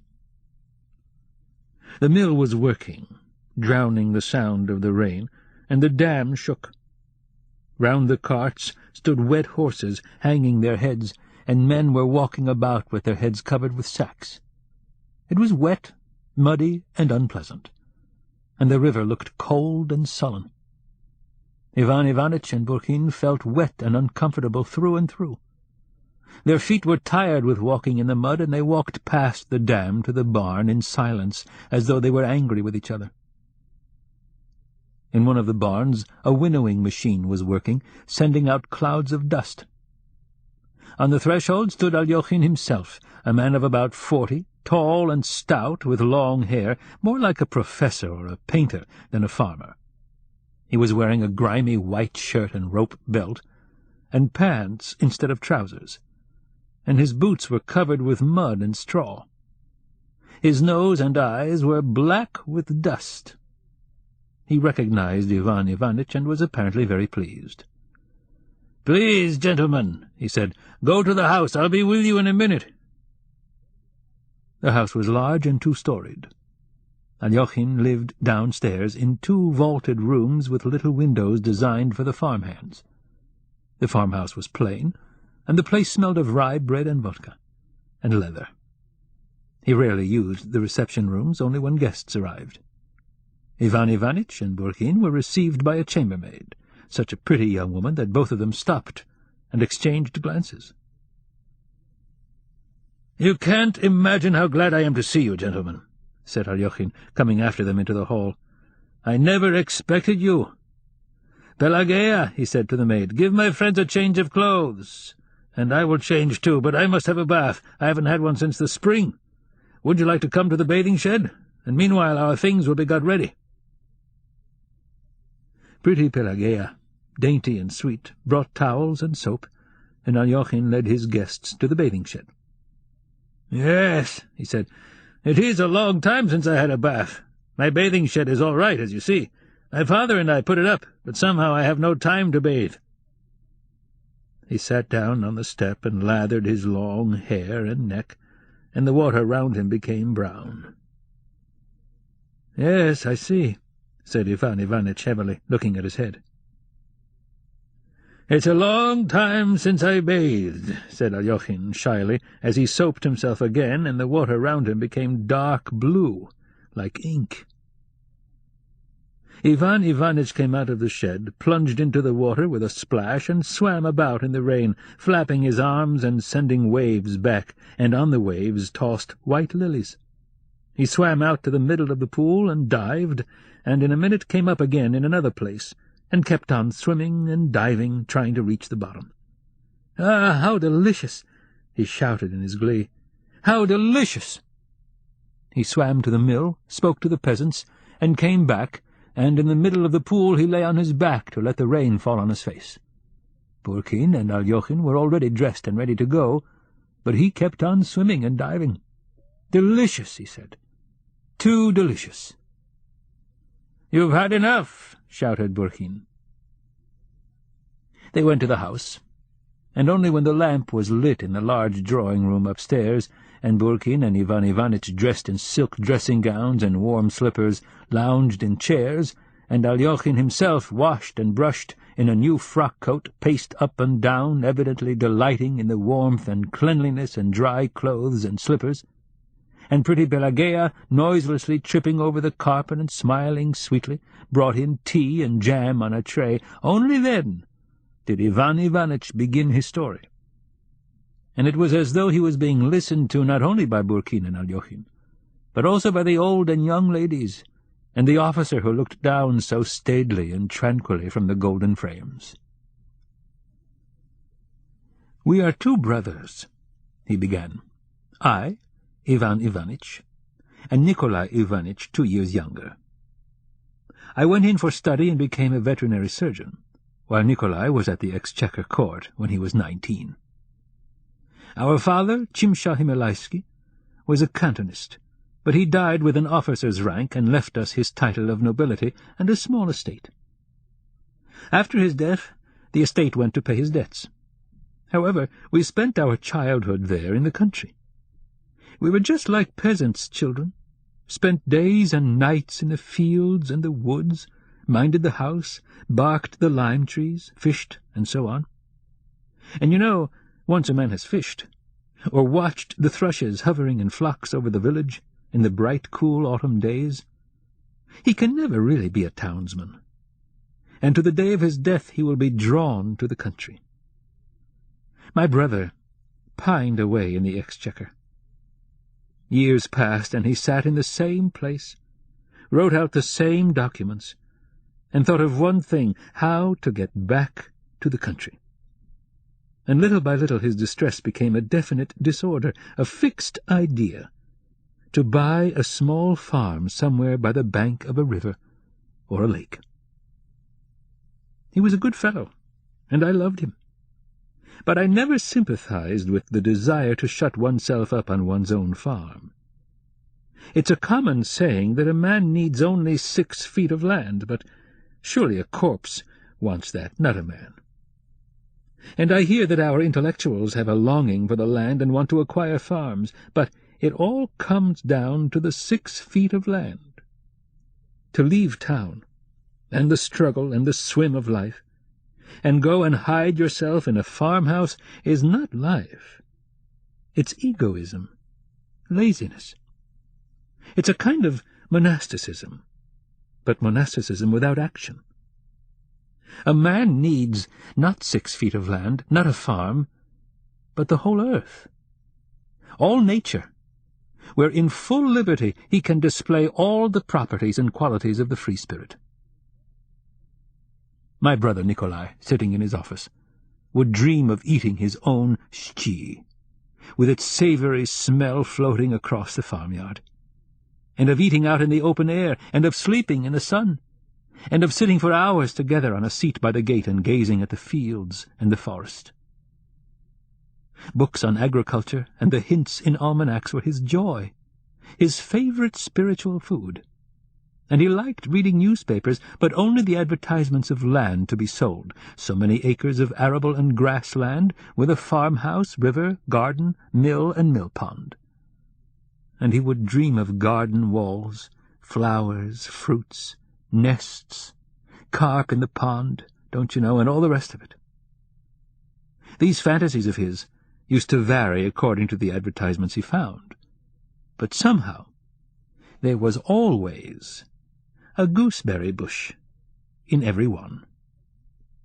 Not a house, not a romantic spot could he imagine without its gooseberry bush. "Country life has its advantages," he used to say. "You sit on the veranda drinking tea, and your ducklings swim on the pond, and everything smells good, and there are gooseberries." He used to draw out a plan of his estate, and always the same things were shown on it. A. Farmhouse. B. Cottage. C. Vegetable garden. D. Gooseberry bush. He used to live meagerly, and never had enough to eat and drink. Dressed God knows how, exactly like a beggar, and always saved and put his money into the bank. He was terribly stingy. It used to hurt me to see him, and I used to give him money to go away for a holiday, but he would put that away too. Once a man gets a fixed idea, there's nothing to be done. Years passed.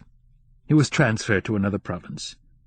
He completed his 40th year, and was still reading advertisements in the papers and saving up his money. Then I heard he was married. Still with the same idea of buying a farmhouse with a gooseberry bush, he married an elderly, ugly widow, not out of any feeling for her, but because she had money. With her he still lived stingily, kept her half-starved, and put the money into the bank in his own name. She had been the wife of a postmaster, and was used to good living, but with her second husband she didn't even have enough black bread. She pined away in her new life, and in 3 years or so gave up her soul to God. And my brother never for a moment thought himself to blame for her death. Money, like vodka, can play queer tricks with a man. Once in our town a merchant lay dying. Before his death he asked for some honey, and he ate all his notes and scrip with the honey so that nobody should get it. Once I was examining a herd of cattle at a station, and a horse jobber fell under the engine, and his foot was cut off. We carried him into the waiting room, with the blood pouring down, a terrible business, and all the while he kept on asking anxiously for his foot. He had 25 rubles in his boot, and didn't want to lose them. "Keep to your story," said Burkin. After the death of his wife, Ivan Ivanitch continued, after a long pause, my brother began to look out for an estate. Of course you may search for 5 years, and even then buy a pig in a poke. Through an agent, my brother Nikolai raised a mortgage and bought 300 acres with a farmhouse, a cottage, and a park, but there was no orchard, no gooseberry bush, no duck pond. There was a river, but the water in it was coffee-colored because the estate lay between a brickyard and a gelatin factory. But my brother Nikolai was not worried about that. He ordered 20 gooseberry bushes and settled down to a country life. Last year I paid him a visit. I thought I'd go and see how things were with him. In his letters my brother called his estate Chimbarshov Corner, or Himalayskoye. I arrived at Himalayskoye in the afternoon. It was hot. There were ditches, fences, hedges, rows of young fir trees, trees everywhere, and there was no telling how to cross the yard or where to put your horse. I went to the house and was met by a red-haired dog, as fat as a pig. He tried to bark, but felt too lazy. Out of the kitchen came the cook, barefooted, and also as fat as a pig, and said that the master was having his afternoon rest. I went in to my brother and found him sitting on his bed, with his knees covered with a blanket. He looked old, stout, flabby. His cheeks, nose, and lips were pendulous. I half expected him to grunt like a pig. We embraced and shed a tear of joy and also of sadness to think that we had once been young, but were now both going grey and nearing death. He dressed and took me to see his estate. "Well, how are you getting on?" I asked. "All right, thank God, I am doing very well." He was no longer the poor, tired official, but a real landowner, and a person of consequence. He had got used to the place and liked it, ate a great deal, took Russian baths, was growing fat, had already gone to law with the parish and the 2 factories, and was much offended if the peasants didn't call him your lordship. And like a good landowner, he looked after his soul and did good works pompously, never simply. What good works? He cured the peasants of all kinds of diseases with soda and castor oil. And on his birthday he would have a Thanksgiving service held in the middle of the village, and would treat the peasants to half a bucket of vodka, which he thought the right thing to do. Ah, those horrible buckets of vodka! One day a greasy landowner will drag the peasants before the Zemstvo court for trespass, and the next, if it's a holiday, he will give them a bucket of vodka, and they drink and shout hooray and lick his boots in their drunkenness. A change to good eating and idleness always fills a Russian with the most preposterous self-conceit. Nikolai Ivanitch, who, when he was in the exchequer, was terrified to have an opinion of his own, now imagined that what he said was law. Education is necessary for the masses, but they are not fit for it. Corporal punishment is generally harmful, but in certain cases it is useful and indispensable. I know the people, and I know how to treat them, he would say. The people love me. I have only to raise my finger, and they will do as I wish. And all this, mark you, was said with a kindly smile of wisdom. He was constantly saying, "We noblemen," or "I, as a nobleman." Apparently he had forgotten that our grandfather was a peasant, and our father a common soldier. Even our family name, Chimsha Himalaisky, which is really an absurd one, seemed to him full-sounding, distinguished, and very pleasing. But my point doesn't concern him so much as myself. I want to tell you what a change took place in me in those few hours while I was in his house. In the evening, while we were having tea, the cook laid a plateful of gooseberries on the table.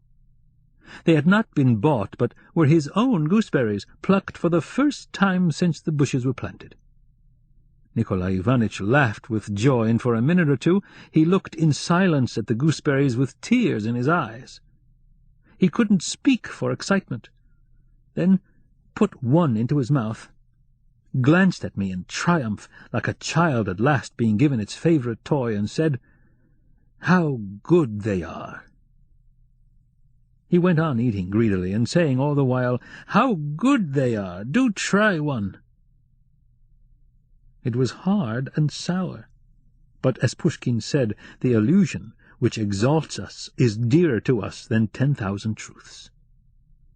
I saw a happy man, one whose dearest dream had come true, who had attained his goal in life, who had got what he wanted, and was pleased with his destiny and with himself. In my idea of human life there is always some alloy of sadness. But now, at the sight of a happy man, I was filled with something like despair, and at night it grew on me. A bed was made up for me in the room near my brother's, and I could hear him, unable to sleep, going again and again to the plate of gooseberries. I thought, after all, what a lot of contented, happy people there must be. What an overwhelming power that means. I look at this life and see the arrogance and the idleness of the strong, the ignorance and bestiality of the weak, the horrible poverty everywhere, overcrowding, drunkenness, hypocrisy, falsehood. Meanwhile, in all the houses, all the streets, there is peace. Out of 50,000 people who live in our town, there is not one to kick against it all. Think of the people who go to the market for food. During the day they eat, at night they sleep, talk nonsense, marry, grow old, piously follow their dead to the cemetery. One never sees or hears those who suffer. And all the horror of life goes on somewhere behind the scenes. Everything is quiet, peaceful, and against it all there is only the silent protest of statistics. So many go mad, so many gallons are drunk, so many children die of starvation.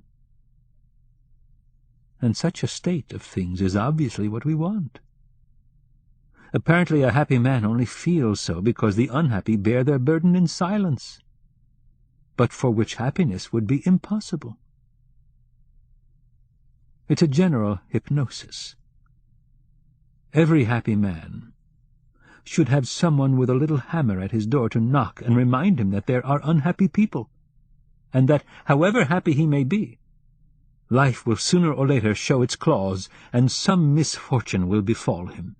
Illness, poverty, loss, and then no one will see or hear him, just as he now neither sees nor hears others.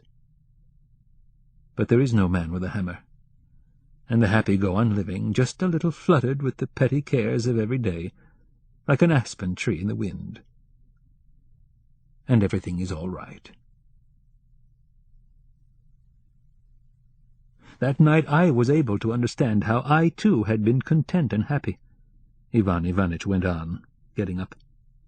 I too, at meals or out hunting, used to lay down the law about living and religion and governing the masses. I too used to say that teaching is light, that education is necessary, but that for simple folk reading and writing is enough for the present. Freedom is a boon, I used to say, as essential as the air we breathe, but we must wait. Yes, I used to say so.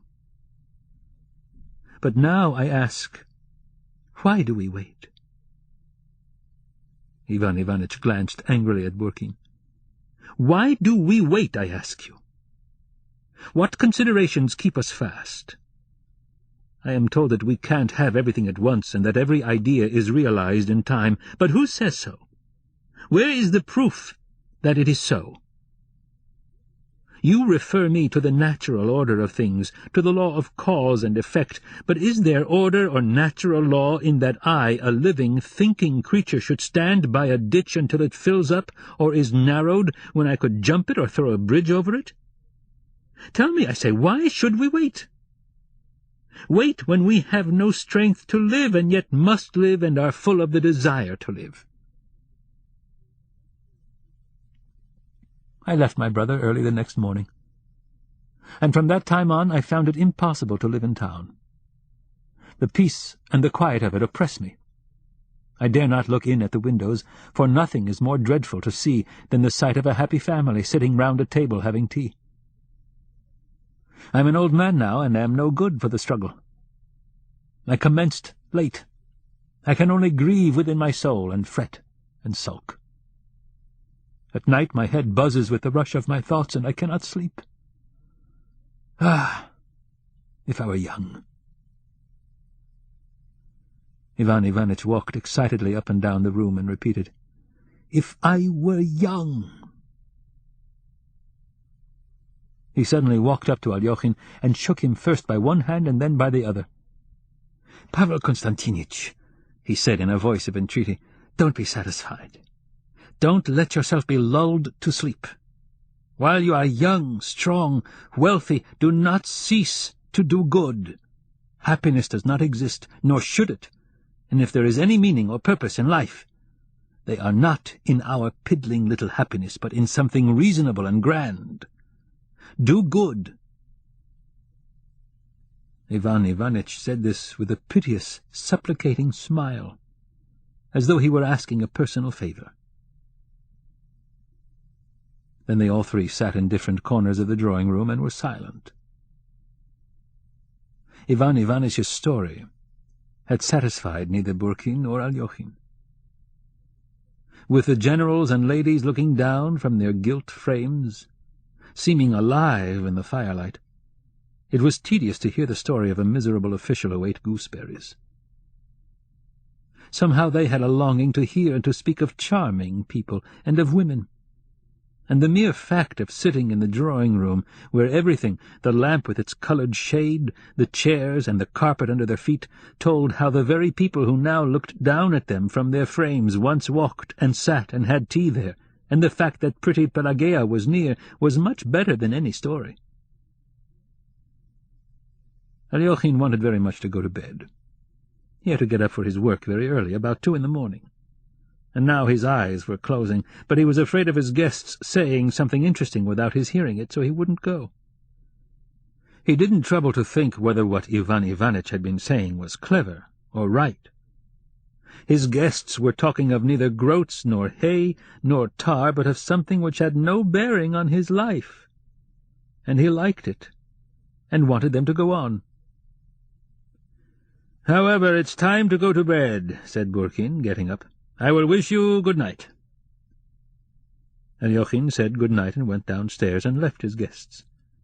Each had a large room with an old wooden bed and carved ornaments. In the corner was an ivory crucifix, and their wide, cool beds, made by pretty Pelageya, smelled sweetly of clean linen. Ivan Ivanitch undressed in silence and lay down.